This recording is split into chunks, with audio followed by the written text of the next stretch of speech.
M ಪ್ರವ್ರಜಂತಮನುಪೇತಮಪೇತಕೃತ್ಯಂ ದ್ವೈಪಾಯನೋ ವಿರಹಕಾತರ ಆಜುಹಾವ ಪುತ್ರಾ ಇತಿ ತನ್ಮಯತಯಾ ತರವೋಪಿ ನೇದುಃ ತಂ ಸರ್ವಭೂತಹೃದಯಂ ಮುನಿಮಾನತೋಸ್ಮಿ ಯಸ್ಯಾನುಭಾವಮಖಿಲಶ್ರುತಿಸಾರಮೇಕಮಧ್ಯಾತ್ಮದೀಪಮತಿತಿತೀರಿಷತಾಂ ತಮೋಂಧಂ ಸಂಸಾರಿಣಾಂ ಕರುಣಯಾಃ ಪುರಾಣಗುಹ್ಯಂ ತಂ ವ್ಯಾಸಸೂನುಮುಪಯಾಮಿ ಗುರುಂ ಮುನೀನಾಂ ನಾರಾಯಣಂ ನಮಸ್ಕೃತ್ಯ ನರಂ ಚೈವ ನರೋತ್ತಮಂ ದೇವೀಂ ಸರಸ್ವತೀಂ ವ್ಯಾಸಂ ತತೋ ಗ್ರಂಥಮುದೀರಯೇ ಯೋಷಿತ್ಸು ತಲ್ಪಶರಣಾಭರಣಾಂಬರಾದಿದ್ರವ್ಯೇಷು ಮಾಯಾರಚಿತೇಷು ಮೂಢಃ ಪ್ರಲೋಭಿತಾತ್ಮಾಶುಪಭೋಗಬುದ್ಧ್ಯಾ ಪತಂಗವನ್ನಶ್ಯತಿ ನಷ್ಟದೃಷ್ಟಿಃ. ಈ ಶ್ಲೋಕವನ್ನು ನಿನ್ನೆ ಮೇಲುನೋಟದ ಅರ್ಥ ಯಾವ ರೀತಿ ತೆರೆದುಕೊಳ್ಳುತ್ತೆ ಅನ್ನೋದನ್ನು ನೋಡಿದ್ದೆವು. ಮೇಲುನೋಟಕ್ಕೆ ಈ ಎಲ್ಲ ಶ್ಲೋಕ ವಿಪರೀತವಾಗಿ ವಿಚಿತ್ರವಾಗಿ ಕಾಣುತ್ತೆ. ಯೋಷಿತ್ಸು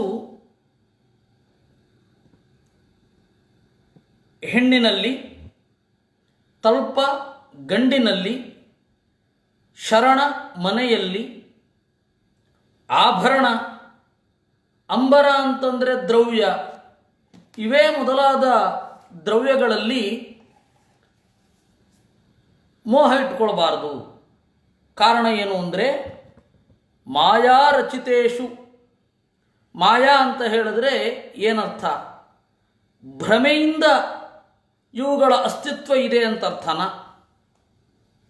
ಮಾಯಾ ರಚಿತೇಶು ಅಂದರೆ ಜಗತ್ತಿನ ಮಿಥ್ಯಾತ್ವವನ್ನು ಒಪ್ಪಿದ ಹಾಗಾಯಿತೆ ಅಂತನ್ನುವ ಪ್ರಶ್ನೆ ಬರುತ್ತೆ.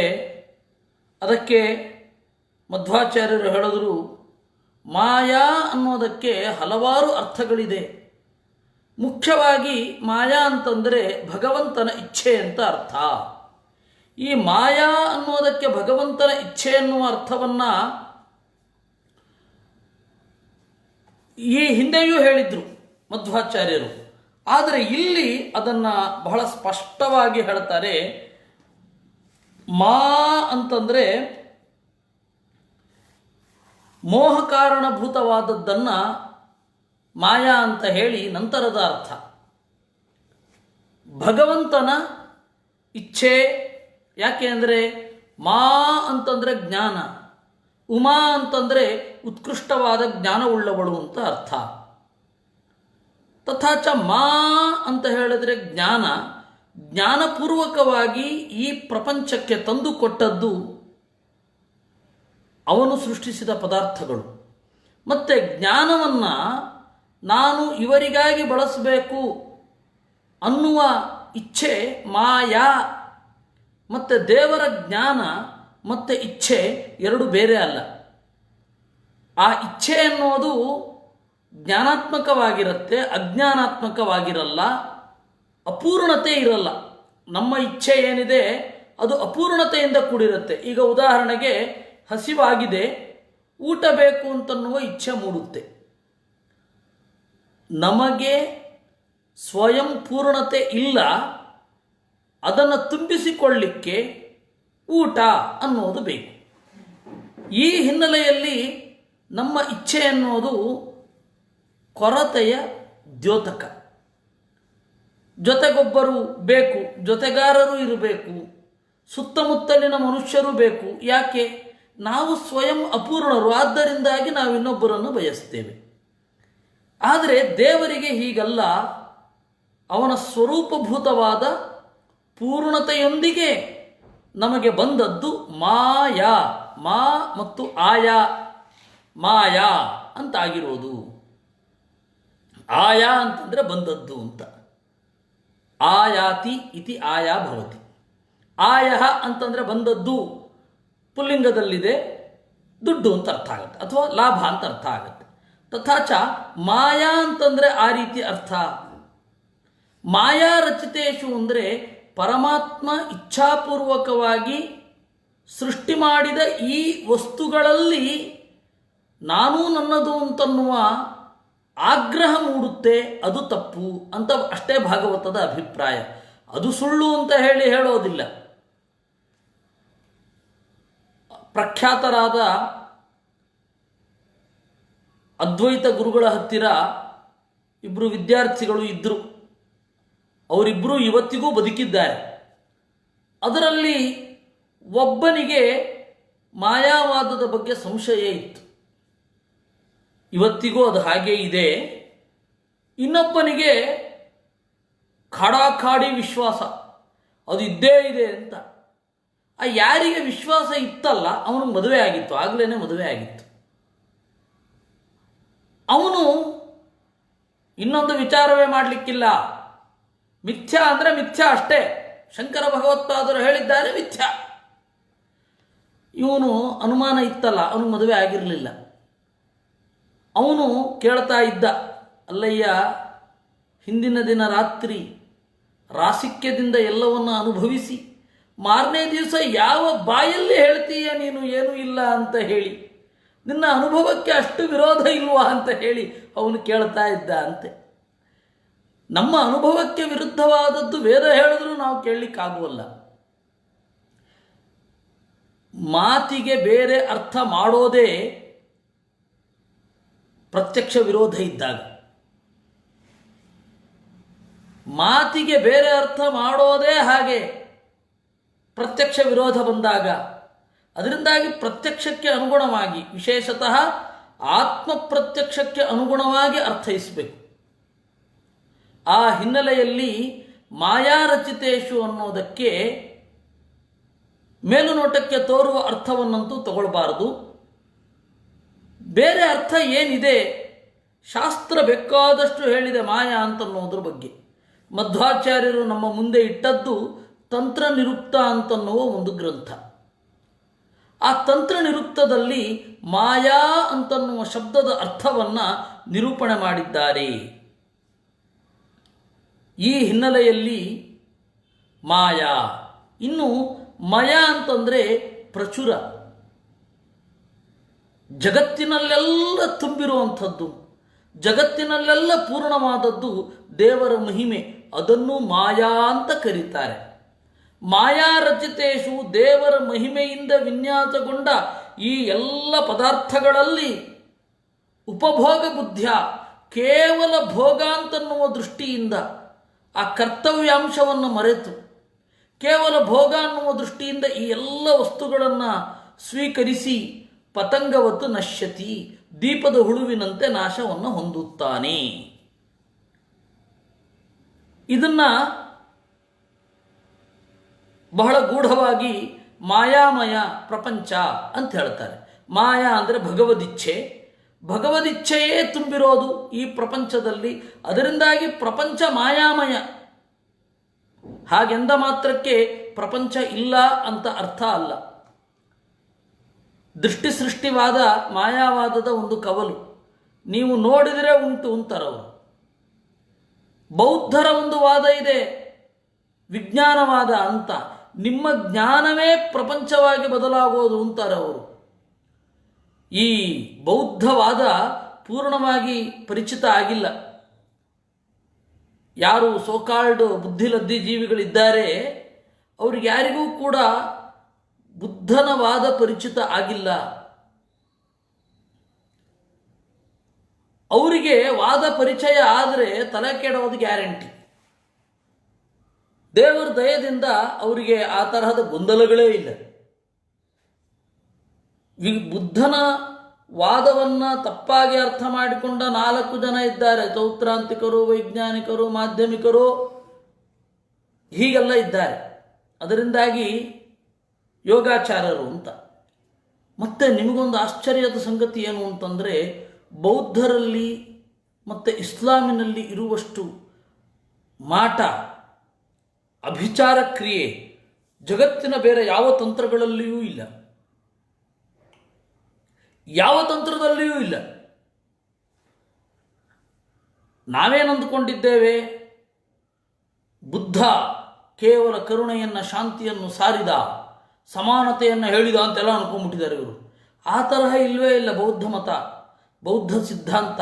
ಅದರ ಒಳಗಡೆ ಸ್ವಲ್ಪ ನಾಗಾರ್ಜುನನ ಮಾಧ್ಯಮಿಕ ಕಾರಿಕೆ ಇರಬಹುದು, ಧರ್ಮಕೀರ್ತಿಯ ಪ್ರಮಾಣ ವಾರ್ತಿಕ ಇರಬಹುದು, ಆಮೇಲೆ ಇದು ಲಂಕಾ ಸೂತ್ರಗಳಿರಬಹುದು. ಎಷ್ಟು ಗ್ರಂಥಗಳಿದೆ. ಮಿಲಿಂದ ಪ್ರಶ್ನ ಇರಬಹುದು, ಮಿಲಿಂದ ಪ್ರಶ್ನದಲ್ಲಿ ಕೇವಲ ವಿತಂಡ ಅಂತ ಇಟ್ಕೊಳ್ಳಿ. ಎಷ್ಟು ಗ್ರಂಥಗಳಿದೆ. ಆ ಎಲ್ಲ ಗ್ರಂಥಗಳಲ್ಲಿಯೂ ಇರುವ ವಾದ ಭ್ರಾಮಕವಾಗಿಯೇ ಇರೋದು. ಹೀಗಾಗಿ ಮಾಯಾಮಯ ಅಂತ ಹೇಳಿ ಬೌದ್ಧರು, ಇತ್ತ ಮಾಯಾವಾದಿಗಳು ಎಲ್ಲರೂ ಕೂಡ ಈ ಪ್ರಪಂಚ ಮಾಯಾಮಯ ಅಂತಾರೆ. ಅವ್ರು ಯಾಕೆ ಹಾಗೆ ಪ್ರಯೋಗ ಮಾಡಿದ್ರು ಅಂದರೆ, ವೇದವ್ಯಾಸರು ಹಾಗೆ ಪ್ರಯೋಗ ಮಾಡಿದ್ದಾರೆ. ಸರಿ, ವೇದವ್ಯಾಸರು ಹಾಗೆ ಯಾಕೆ ಪ್ರಯೋಗ ಮಾಡಿದ್ರು ಅಂದರೆ, ಮಾಯಾ ಅಂದರೆ ಭಗವದಿಚ್ಛಾ ಅಂತ ಅರ್ಥ. ಭಗವದಿಚ್ಛೆಯಿಂದ ತುಂಬಿದೆ ಈ ಪ್ರಪಂಚ, ಆದ್ದರಿಂದಾಗಿ ಮಾಯಾಮಯ ಅಂದರು, ವಿನಃ ಬೇರೆ ಯಾವ ಹಿನ್ನೆಲೆಯಲ್ಲಿಯೂ ಅಲ್ಲ. ಸ್ವಾಧೀನಂ ಸದಿತಿ ಪ್ರೋಕ್ತಂ. ಇನ್ನು ಅಸತ್ತಂತ ಕೂಡ ಈ ಪ್ರಪಂಚವನ್ನು ಹೇಳ್ತಾರೆ. ಅಸತ್ತಂತಂದರೆ ನಾನ್ ಎಕ್ಸಿಸ್ಟೆಂಟ್ ಅಂತ ನಾವು ಈಗ ಮಾಡಿಕೊಳ್ಳುವ ಅರ್ಥ. ಆದರೆ ಅಸತ್ತಂತಂದರೆ ಕೇವಲ ಈ ಅರ್ಥದಲ್ಲಿ ಇಲ್ಲ, ಬೇರೆ ಬೇರೆ ಅರ್ಥದಲ್ಲಿ ಅಸತ್ ಅನ್ನೋದಿದೆ. ಇಂಗ್ಲಿಷಿನಲ್ಲಿ ಒಂದೇ ಅರ್ಥದಲ್ಲಿ ಇರಬಹುದು. ನಾನ್ ಎಕ್ಸಿಸ್ಟೆಂಟ್ ಅಂದರೆ ಅಸತ್ ಅನ್ನುವ ಒಂದೇ ಅರ್ಥದಲ್ಲಿ, ಅಥವಾ ಅಸತ್ ಅಂದರೆ ನಾನ್ ಎಕ್ಸಿಸ್ಟೆಂಟ್ ಅನ್ನುವ ಒಂದೇ ಅರ್ಥ ಇಂಗ್ಲಿಷಿಗಿರಬಹುದು. ಆದರೆ ಸಂಸ್ಕೃತದಲ್ಲಿ ಮತ್ತು ಪ್ರಾಚೀನ ಭಾರತದ ಭಾಷೆಯಿಂದ ಮೂಡಿಬಂದ ಎಲ್ಲ ಲೋಕಲ್ ಲ್ಯಾಂಗ್ವೇಜ್ಗಳಲ್ಲಿ ಅದರ ಅರ್ಥ ಬೇರೆ ಇದೆ. ಏನು? ಸ್ವಾಧೀನಂ ಸದಿತಿ ಪ್ರೋಕ್ತಂ. ಇದ್ದೇನೆ ಅಥವಾ ಇದೆ ಅಂದರೆ ನನ್ನ ಅಧೀನವಾಗಿದೆ ಅಂತ ಅರ್ಥ. ನೀವೆಲ್ಲೂ ಇಲ್ವಾ ಅಂದರೆ ಎಲ್ಲಿಯಾದರೂ ಕೆಲಸ ಮಾಡ್ತಾ ಇದ್ದೀರಾ ಅಂತಲೇ ಅರ್ಥ, ಎಲ್ಲಿಯಾದರೂ ವಾಸ ಮಾಡ್ತಾ ಇದೆಯಾ ಅಂತಲೇ ಅರ್ಥ, ವಾಸ ಮಾಡ್ತಾ ಇದ್ದೀರಾ ಅಂತಲೇ ಅರ್ಥ. ಸತ್ ಅಂತ ಹೇಳಿದರೆ ಅಸ್ತಿತ್ವ ಅಂತ ಮಾತ್ರ ಅರ್ಥ ಅಲ್ಲ, ನಿಮ್ಮ ಇಚ್ಛೆಗನುಗುಣವಾಗಿ ಎಲ್ಲಾದರೂ ಇದ್ದೀರಾ ಅಂತ ಅರ್ಥ. ಈ ಪ್ರಪಂಚ ಅಸತ್ ಅಂದ್ರೇನು? ಯಾರ ಇಚ್ಛೆಗನುಗುಣವಾಗಿಯೂ ಇಲ್ಲ ಅಂತ ಅರ್ಥ ಅಷ್ಟೇ. ಪರಾಧೀನಮಸತ್ ಸ್ಮೃತಂ, ಅದಿಲ್ಲ. ಇಲ್ಲ ಅಂದರೆ ಪರಾಧೀನವಾಗಿದೆ ಅಂತ ಅರ್ಥ. ಅವಿದ್ಯಮಾನಮೇ ತಸ್ಮಾತ್ ಜಗದಾಹುರ್ವಿಪಶ್ಚಿತಃ, ಅದು ಇಲ್ಲ. ಇಲ್ಲ ಅಂದರೆ ಯಾರ ಅಧೀನದಲ್ಲಿಯೂ ಇಲ್ಲ ಅಷ್ಟೇ ಅರ್ಥ. ಅನಾದ್ಯನಂತ ಕಾಲೇಚು ವಿದ್ಯಮಾನಮಪಿ ಧ್ರುವಂ ಅಸ್ವಾತಂತ್ರ್ಯಾತ್ತು ನಾಸ್ತ್ಯೇವೇತ್ಯೇವಂ ವಾಚ್ಯಂ ಜಗತ್ ಸದಾ. ಈ ಪ್ರಪಂಚ ಸ್ವತಂತ್ರ ಅಲ್ಲ, ಅಸ್ವತಂತ್ರ ಅನ್ನುವ ಅರ್ಥದಲ್ಲಿ ಅಸತ್ ಅಂತ ಹೇಳಿ ಬಳಸ್ತಾರೆ. ಅದರ ಅರ್ಥ ಈ ಪ್ರಪಂಚ ನೋವೇರ್ ಎಕ್ಸಿಸ್ಟ್ಸ್ ಅಂತನ್ನುವ ಅರ್ಥವನ್ನು ಹೊಂದಿಲ್ಲ, ನೋವೇರ್ ಎಕ್ಸಿಸ್ಟಿಂಗ್ ಅಂತನ್ನುವ ಅರ್ಥವನ್ನು ಹೊಂದಿಯೇ ಇಲ್ಲ. ಮತ್ತೆ ಇನ್ನೊಬ್ಬರ ವಶದಲ್ಲಿ ಇದೆ, ಸ್ವತಂತ್ರವಾಗಿ ಇಲ್ಲ ಅಂತ ಅರ್ಥ. ನೋಡಿ, ಪ್ರಾಚೀನ ಭಾರತದ ಭಾಷೆ ಸಂಸ್ಕೃತ ಅಥವಾ ವೈದಿಕ ಭಾಷೆ ಅಂತ ಇಟ್ಕೊಳ್ಳಿ. ಸಂಸ್ಕೃತ ಅಂದರೆ ಸಂಸ್ಕಾರಗೊಂಡದ್ದು ಅಂತಾರೆ, ಇರಲಿ, ವೈದಿಕ ಭಾಷೆ. ಆ ವೈದಿಕ ಭಾಷೆ ಏನಿದೆ, ಆ ವೈದಿಕ ಭಾಷೆಯ ಇನ್ಫ್ಲೂಯೆನ್ಸ್ ಯಾವ ಭಾರತದ ಭಾಷೆಯಲ್ಲಿ ಇದೆ ಅದೆಲ್ಲವೂ ಕೂಡ ಇದೇ ಅರ್ಥದಲ್ಲಿ ಇದೆ ಮತ್ತು ಇಲ್ಲ. ಅವನು ಇದ್ದಾನ ಅಂದರೆ ಇಲ್ಲ ಅಂದರೆ ಇಲ್ಲಿ ಇಲ್ಲ ಅಂತಲೇ ಅರ್ಥ, ವಿನಃ ಅವನು ಇಲ್ಲವೇ ಇಲ್ಲ ಅಂತ ಅರ್ಥ ಅಲ್ಲ. ಆ ಕಾಂಟೆಕ್ಸ್ಟನ್ನು ನೋಡಿಕೊಂಡೇ ಮಾತನಾಡೋದು, ಹಾಗೇ ಮಾತನಾಡಬೇಕು. ಯಾಕಂದರೆ ಸಂಸ್ಕೃತದಲ್ಲಿ ಹಾಗಿದೆ. ವಿದೇಶಿ ಭಾಷೆಗಳಲ್ಲಿಯೂ ಈ ಒಂದು ಇನ್ಫ್ಲೂಯೆನ್ಸ್ ಇದೆ, ವೈದಿಕ ಭಾಷೆಯ ಇನ್ಫ್ಲೂಯೆನ್ಸ್ ಇದೆ. ಉದಾಹರಣೆಗೆ ನೋಡಿ, ಬೇರೆ ಬೇರೆ ಭಾಷೆಯಲ್ಲಿ, ಪಾಶ್ಚಾತ್ಯ ಭಾಷೆಯಲ್ಲಿ ಸೂರ್ಯನನ್ನು ಸ್ತ್ರೀಲಿಂಗ ಅಂತ ಚಿಂತನೆ ಮಾಡ್ತಾರೆ. ಅದಕ್ಕೆ ಮೂಲ ಸಂಸ್ಕೃತವೇ, ರೈರೇವ ಚಂದ್ರಮಾಹ ಅಂತ. ಭಾರತಿ ಚಂದ್ರನ ಒಳಗಡೆ ಇದ್ದು ಅವನ ಬೆಳಕಿನ ಮೂಲಕ ಏನು ಕೆಲಸ ಆಗಿಸಬೇಕೋ ಅದನ್ನು ಆಗಿಸ್ತಾಳೆ. ಮುಖ್ಯ ಪ್ರಾಣ ಸೂರ್ಯನ ಒಳಗಡೆ ಇದ್ದು ಅದರ ಬೆಳಕಿನ ಹಿನ್ನೆಲೆಯಲ್ಲಿ ಏನು ಕೆಲಸ ಬೇಕೋ ಅದನ್ನು ಮಾಡಿಸ್ತಾನೆ ಅಂತ ಹೇಳ್ತಾರೆ. ಅದು ಅಲ್ಲಿ ಆಯಿತು.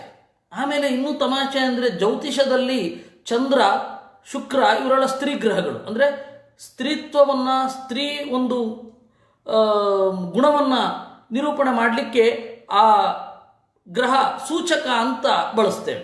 ಆ ಗ್ರಹ ಸ್ತ್ರೀ ಅಂತ ಅರ್ಥ ಅಲ್ಲ. ಆ ಗ್ರಹಗಳು ಇದ್ದರೆ ಸ್ತ್ರೀ ಗುಣಗಳು ಪೂರ್ಣವಾಗಿ ಇರ್ತವೆ ಅಂತ ಅರ್ಥ.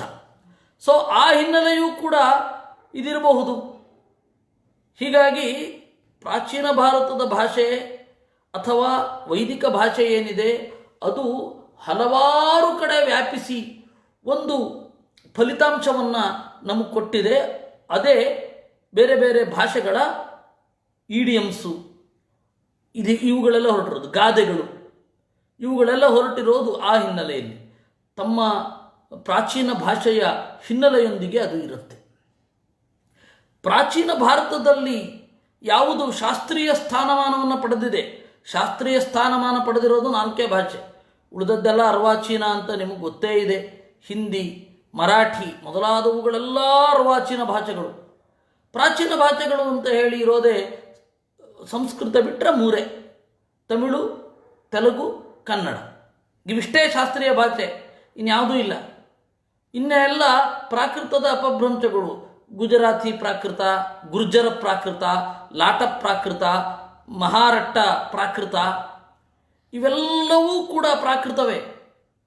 ಅವಧಿ ಪ್ರಾಕೃತ, ಮಾಗಧಿ ಪ್ರಾಕೃತ. ಆ ಮಾಗಧಿ ಪ್ರಾಕೃತವೇ ಭೋಜಪುರಿ ಆಗಿರೋದು.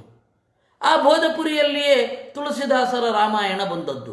ಈ ಪ್ರಾಕೃತ ಎಲ್ಲ ಸಂಸ್ಕೃತದ ಛಾಯೆಯಲ್ಲಿ ಇವೆ. ಯಾಕೆ ಹೇಳಿದೆ ಅಂತಂದರೆ, ಒಂದು ಭಾಷೆ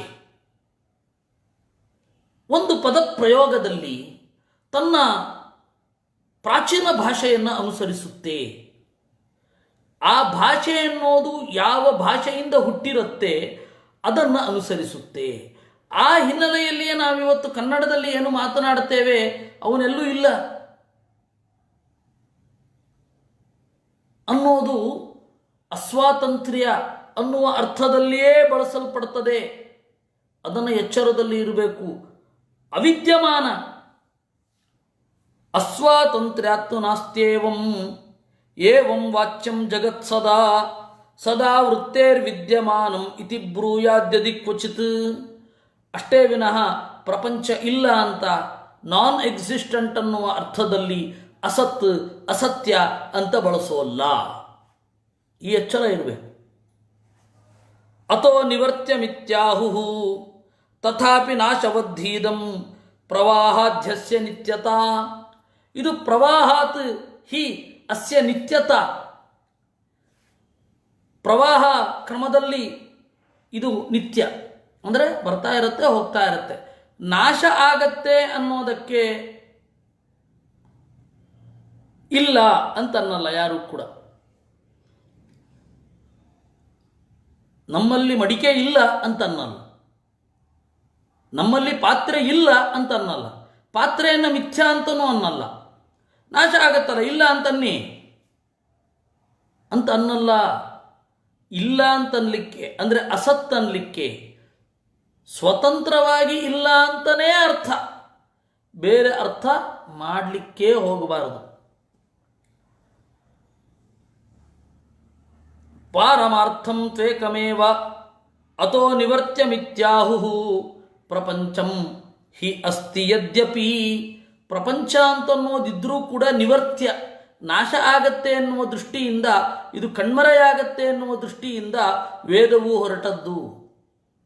ಫಸ್ಟ್ ಆಫ್ ಆಲ್ ಯಾವ ವೇದದ ಅರ್ಥವನ್ನು ಹೇಳ್ತಾ ಇದ್ದಾರೆ ಅಂದರೆ, ಪ್ರಪಂಚೋ ಯದಿ ವಿದ್ಯೇತ ನಿವರ್ತೇತ ನ ಸಂಶಯ ಅಂತನ್ನೋದು. ಅಲ್ಲಿಯೂ ಪ್ರಪಂಚವನ್ನು ಮಿಥ್ಯಾ ಅಂತ ಹೇಳಿಲ್ಲ. ಪ್ರಪಂಚ ಅಂದರೆ ನಾವೇನು ಅರ್ಥ ಮಾಡ್ತೇವೆ ಅಂದರೆ ಪಂಚಭೂತಗಳಿಂದ ಆಗಿದ್ದು ಅನ್ನುವ ಅರ್ಥದಲ್ಲಿ ಪ್ರಪಂಚ ಅಂತ. ಆದರೆ ನಿಜವಾಗಿಯೂ ಪ್ರಪಂಚ ಅಂತಂದರೆ 5 ಭೇದಗಳನ್ನು ಹೊಂದಿರೋದು ಅಂತಲೇ ಅರ್ಥ.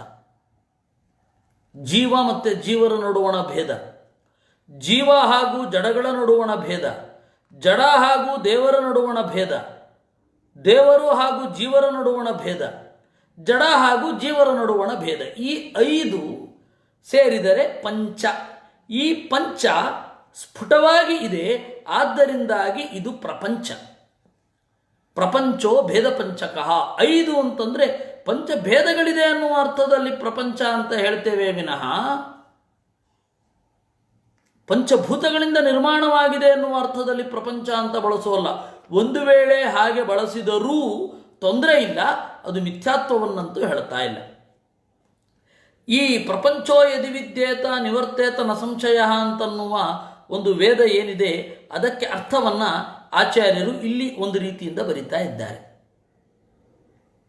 ಏಕೆಂದರೆ ವಿಷ್ಣು ತತ್ವ ನಿರ್ಣಯದಲ್ಲಿ ಬೇರೆ ಥರ ಬರೆದಿದ್ದಾರೆ, ಉಪನಿಷತ್ ಭಾಷ್ಯಗಳಲ್ಲಿ ಸ್ವಲ್ಪ ಬೇರೆ ಬೇರೆ ತರಹದ ಛಾಯೆಗಳಿದೆ ಈ ಮಂತ್ರಕ್ಕೆ.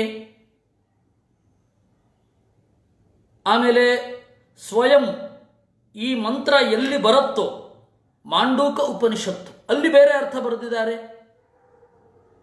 ಮತ್ತು ಭಾಗವತ ತಾತ್ಪರ್ಯದಲ್ಲಿ ಇಲ್ಲಿ ಬೇರೆ ಅರ್ಥ ಬರೆದಿದ್ದಾರೆ. ಸ್ವಲ್ಪ ಛಾಯೆ ಬೇರೆ, ಅದೇ ಅರ್ಥ ಛಾಯೆ ಬೇರೆ ಬೇರೆ ಹಿನ್ನೆಲೆಯಲ್ಲಿ ಬರೆದುಕೊಂಡು ಹೋಗಿದ್ದಾರೆ. ಆ ಮಾಂಡೂಕ ಉಪನಿಷತ್ತಿನ ಬಗ್ಗೆ ಒಂದಿಷ್ಟು ಹೇಳಬೇಕು. ಮಾಂಡೂಕ ಉಪನಿಷತ್ತಿನಲ್ಲಿ ಬರುವ ಈ ಮಂತ್ರವನ್ನು ಶಂಕರರು ಉಪನಿಷತ್ತು ಅಂತ ಪರಿಗಣನೆ ಮಾಡಲ್ಲ. ಅವರು ಹೇಳ್ತಾರೆ ಗೌಡಪಾದರ ಕಾರಿಕೆಗಳು ಇವು ಅಂತ ಹೇಳ್ತಾರೆ. ಗೌಡಪಾದರು ಅಂತ ಹೇಳಿದ್ರೆ ಅವರ ಗುರುಗಳು, ಗುರು ಪರಂಪರೆಯಲ್ಲಿ ಒಬ್ಬರು, ಅವರು ಬರೆದ ಶ್ಲೋಕಗಳು ಇವು ಅಂತ ಅವರ ಅಂಬೋಣ. ಆದರೆ ಶಂಕರರದ್ದು ಅಂತ ಅನ್ನಲಾದ ವಿಷ್ಣು ಸಹಸ್ರನಾಮದ ಭಾಷ್ಯದಲ್ಲಿ ಈ ಪ್ರಪಂಚೋ ಯದಿ ವಿದ್ಯೇತ ಅಂತನ್ನೋದು ವೇದ ಅಂತ ಹೇಳ್ತಾರೆ. ಆಮೇಲೆ ಮಧುಸೂದನ ಸರಸ್ವತಿಗಳು ವ್ಯಾಸತೀರ್ಥರ ಕಾಲದ ನಂತರ ಬಂದವರು, ಅವರು ನ್ಯಾಯಾಮೃತಕ್ಕೆ ಒಂದು ಖಂಡನೆಯನ್ನು ಬರೆದರು, ಅದ್ವೈತ ಸಿದ್ಧಿ ಅಂತ. ಆ ಅದ್ವೈತ ಸಿದ್ಧಿ ಗ್ರಂಥದಲ್ಲಿ ಇದನ್ನು ಪ್ರಪಂಚೋ ಯದಿ ವಿದ್ಯೇತ ಅನ್ನೋದನ್ನು ಶ್ರುತಿ ಅಂತ ಒಪ್ಕೊಂಡ್ಬಿಟ್ಟಿದ್ದಾರೆ. ಇದನ್ನು ಶ್ರುತಿ ಅಂತ ಯಾರು ಹೇಳ್ತಾರೆ, ಯಾರು ಹೇಳೋಲ್ಲ ಅಂತ ಹೇಳಲಿಕ್ಕಿಲ್ಲ. ವಿಪರೀತ ಗೊಂದಲ. ಅವರಲ್ಲೇ ಒಬ್ಬರು ಶ್ರುತಿ ಅಂತಾರೆ, ಅವರಲ್ಲೇ ಒಬ್ಬರು ಕಾರಿಕೆ ಅಂತಾರೆ.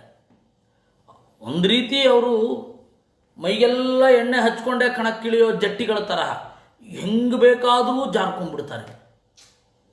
ಇರಲಿ, ಅದಕ್ಕೇನರ್ಥ ಅಂತ ಹೇಳಿದ್ರೆ ಅದಕ್ಕೆ ಇಲ್ಲಿ ಅರ್ಥ ಹೇಳ್ತಾರೆ.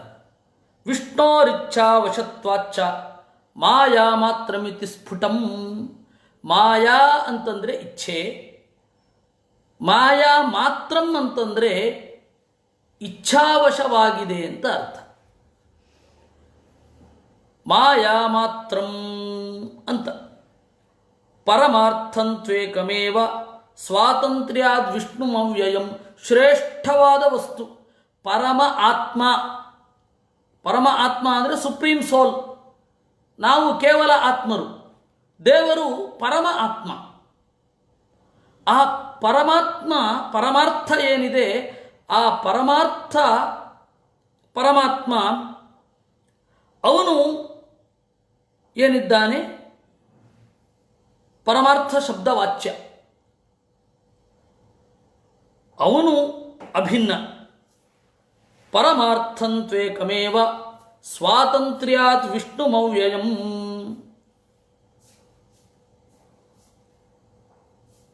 ಯದಿ ಕಲ್ಪಯತೀದಂ ಸ ಏವ ವಿನಿವರ್ತಯೇತ್. ಅವನು ಈ ಪ್ರಪಂಚವನ್ನು ಊಹಿಸಿಲ್ಲ, ಅವನ ಊಹೆಯಿಂದ ಈ ಪ್ರಪಂಚ ಆಗಿಲ್ಲ. ಅವನ ಊಹೆಯಿಂದ ಈ ಪ್ರಪಂಚ ಆಗಿದ್ದಿದ್ರೆ ಯಾವಾಗ ಬೇಕಾದರೂ ಕಣ್ಮರೆಯಾಗಬಹುದಿತ್ತು. It may collapse at any moment. This world ಅನ್ನುವುದು ಅವನ ಇಮ್ಯಾಜಿನೇಷನ್ನಲ್ಲಿ ಇದ್ದರೆ ಯಾವಾಗ ಬೇಕಾದರೂ ಕಣ್ಮರೆಯಾಗಬಹುದು. ಹಾಗೆ ಕಣ್ಮರೆಯಾಗೋದಿಲ್ಲ. It won't disappear. ಇದ್ದಕ್ಕಿದ್ದ ಕಣ್ಮರೆ ಆಗಲ್ಲ ಪ್ರಪಂಚ ಅಂದರೆ ಅವನು ಕಲ್ಪನೆ ಮಾಡಿಲ್ಲ ಅಂತ ಅರ್ಥ. ಯಾವುದೇ ಒಬ್ಬ ಕಲ್ಪನೆ ಮಾಡಿದರೆ ಇದ್ದಕ್ಕಿದ್ದ ಕಣ್ಮರೆ ಆಗೋಗತ್ತೆ. ಇಂಟರ್ವ್ಯೂನಲ್ಲಿ ಒಬ್ಬರು ಕೇಳಿದ್ರಂತೆ, ಈಗ ನಿಮ್ಮ ಮನೆಗೆ ಬೆಂಕಿ ಹತ್ಕೊಂಡಿದೆ ಅಂತ ಅಂದುಕೊಳ್ಳಿ, ಏನು ಮಾಡ್ತೀರಾ? ಅಂದುಕೊಳ್ಳೋದು ನಿಲ್ಲಿಸ್ತೇನೆ ಅನ್ನಂತೆ. ಅಷ್ಟೆ. ಹಾಗೆ ಈ ಪ್ರಪಂಚ ಅಂತನ್ನೋದು ಯಾರೋ ಒಬ್ಬರ ಇಮ್ಯಾಜಿನೇಷನ್ ಆಗಿದ್ದಿದ್ರೆ ಆ ವಾಸ್ತವಕ್ಕೆ ಅವರು ಬಂದ ಕೂಡಲೇ ಪ್ರಪಂಚ ಅಂತನ್ನೋದು ಕಣ್ಮರೆಯಾಗಬೇಕಿತ್ತು. ಆದರೆ ಈ ಪ್ರಪಂಚ ವಾಸ್ತವ.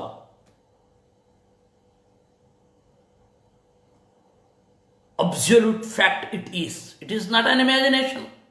So it want disappear. ಅದರಿಂದಾಗಿ ಇದು ಕಣ್ಮರೆ ಆಗಲ್ಲ. ಇದನ್ನ ಹೇಳಲಿಕ್ಕೆ ಹೊರಟಿರೋದು ಪ್ರಪಂಚೋ ಯದಿ ವಿದ್ಯೇತ ನಿವರ್ತೇತ ನ ಸಂಶಯ. ಒಂದೊಮ್ಮೆ ಈ ಪಂಚಭೇದಗಳು ಉತ್ಪತ್ತಿಯಾಗಿದ್ದಿದ್ರೆ, ವಿಧ ಉತ್ಪತ್ತವಂತ ಧಾತು, ಈ ಪಂಚಭೇದಗಳು ಹುಟ್ಟಿದ್ದಿದ್ರೆ ನಾಶ ಆಗಬೇಕಿತ್ತು. ಒಬ್ಬ ಜೀವ ದೇಹವನ್ನು ಪಡಿತಾನೆ, ಕ್ರಮೇಣ ನಾಶ ಆಗಿ ಹೋಗ್ತಾನೆ. ಅಂದರೆ ನಾಶ ಅಂದ್ರೇನು? ಕಣ್ಮರೆಯಾಗ್ತಾನೆ ಅಂತ. ನಶ ಅದರ್ಶನೆ ಅಂತ ಧಾತು. ಕಣ್ಮರೆಯಾಗ್ತಾನೆ. ಇವತ್ತು ಈ ದೇಹ ಮಾಧ್ಯಮದಲ್ಲಿ ತೋರ್ತಾನೆ, ನಾಳೆ ಕಣ್ಮರೆಯಾಗ್ತಾನೆ. ಅದೇ ರೀತಿ ಪಂಚಭೇದಗಳು ಹುಟ್ಟಿದ್ದಿದ್ರೆ ಕಣ್ಮರೆಯಾಗಬೇಕಿರ್ತಿತ್ತು. ಹುಟ್ಟಿಲ್ಲ, ಆದ್ದರಿಂದ ಕಣ್ಮರೆ ಆಗಲ್ಲ. ಅದನ್ನು ಹೇಳಲಿಕ್ಕೆ ಹೊರಟಿರೋದು. ಯದಿ ಕಲ್ಪಯತೀದಂ ಸಹ ಸ ಏವ ವಿನಿವರ್ತಯೇತ್. ಅವನ ಇಮ್ಯಾಜಿನೇಷನ್ ಆಗಿದ್ದಿದ್ರೆ ಅವನೇ ಓಹ್ ಸರಿ ಇದು ಇಮ್ಯಾಜಿನೇಷನ್ ಅಂತ ಹೇಳಿ ಲೋಕಕ್ಕೆ ಬಂದಾಗ ಇದು ಕಣ್ಮರೆಯಾಗಬೇಕಿತ್ತು. ಹಾಗಾಗಿಲ್ಲ. ಯಾರ ಸತ್ರು ಪ್ರಪಂಚ ಇದೆ. ಇನ್ನೂ ಒಂದು ವಾದ ಉಂಟು, ಏಕಜೀವವಾದ ಅಂತ. ಬಹಳ ಜೀವಗಳಿದೆ ಅಂತ ನಾವು ಅಂದುಕೊಂಡಿದ್ದೇವೆ. ಅಲ್ಲ, ಬಹಳ ದೇಹಗಳಿದೆ. ಆ ದೇಹಗಳಲ್ಲಿ ನಾವಿದ್ದೇವೆ ಅಂತ ಅಂದುಕೊಂಡು ಭ್ರಮಿಸಿರುವ ಜೀವರಿದ್ದಾರೆ. ನಿಜವಾದ ಜೀವ ಯಾರೋ ಒಬ್ಬ ಇದ್ದಾನೆ, ಅವನಿಗೆ ಮುಕ್ತಿ ಆಗಿಬಿಟ್ರೆ ಎಲ್ಲರೂ ಮುಕ್ತ ಆದ ಹಾಗೆ ಅಂತ ಏಕಜೀವವಾದ, ಭಾಸ್ಕರಾಚಾರ್ಯರ ಏಕಜೀವವಾದ ಇದೆ. ಮೊದಲು ಅವನನ್ನು ಹುಡುಕಬೇಕು. ಯಾಕೆ ಅಂತಂದರೆ ಅವನ ಭ್ರಮೆಯಿಂದಾಗಿ ನಾವೆಲ್ಲ ಕಷ್ಟ ಅನುಭವಿಸ್ತಾ ಇದ್ದೇವೆ ಅಂತ ಅವನನ್ನು ಹುಡುಕಬೇಕಾಗತ್ತೆ. ಈಗ ಮೊದಲು ಅವನು ಯಾವನೋ ಅಂದುಕೊಂಡದ್ರಿಂದ ನಾವಿರ್ತೇವೆ ಅಂದರೆ ಏನು ಭೀಕರರಿ. ಈ ಜಪಾನಿನ ಬೌದ್ಧರ ಹಾಯ್ಕುಗಳು ಅಂತ ಒಂದೊಂದಿದೆ. ಅದರಲ್ಲಿ ಒಂದು ವಿಚಿತ್ರವಾದ ಕವಿತೆ ಇದೆ. ಅದು ತ್ರಿಪದಿ, ಸರ್ವಜ್ಞನ ತ್ರಿಪದಿ ಇದ್ದ ಹಾಗೆ ಜಪಾನಿನ ಹಾಯ್ಕುಗಳದ್ದು ಒಂದು ತ್ರಿಪದಿ. ಆ ಹಾಯ್ಕುವಿನಲ್ಲಿ ಒಂದರಲ್ಲಿ ಹೀಗಿದೆ: ನಾನು ಒಂದು ಚಿಟ್ಟೆಯಾಗಿದ್ದಂತೆ ಕನಸು ಕಂಡೆ, ಚಿಟ್ಟೆಯ ಕನಸು ನಾನಾಗಿದ್ದಿದ್ರೆ. ಅಲ್ಲಿ ಕವಿತೆ ಮುಗೀತು. ಅಂದ್ರೆ ಏನರ್ಥ ಅಂದರೆ, ನನ್ನ ಕನಸಿನಲ್ಲಿ ಚಿಟ್ಟೆಯೊಂದು ಅಸ್ತಿತ್ವ ಪಡೆದಿತ್ತು ಸ್ವಲ್ಪ ಕಾಲದವರೆಗೆ. ಹಾಗೆ ಚಿಟ್ಟೆ ಮನುಷ್ಯನ ಕನಸು ಕಂಡದ್ರಿಂದ ನಾನಿದ್ರೆ. ಈ ಕವಿತೆಗೆ ಏನು ಉತ್ತರ? ಹೋ ಅನುಭಾವ ಅಂತವೆ ಇವುಗಳೆಲ್ಲ.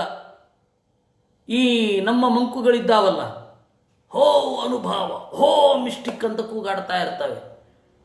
ಅನುಭಾವ ಬೆಳಗಿನ ವಚನ, ತೆಗೆದ್ದು ಬಾರಿಸ್ಬೇಕು ಅವುಗಳಿಗೆ. ಅದು ವಾಸ್ತವ ಅಲ್ಲ.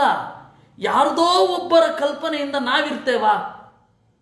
ಯಾರೋ ಒಬ್ಬರು ಊಹಿಸಿಕೊಂಡ್ರು ವಿಜಯಸಿಂಹ ಹೀಗಿರ್ತಾನೆ ಅಂತ, ಅವನ ಕಲ್ಪನೆಯಿಂದಾಗಿ ನಾನು ಇಲ್ಲಿ 60 ವರ್ಷ 70 ವರ್ಷ ಜೀವಿಸಲುಂಟೆ.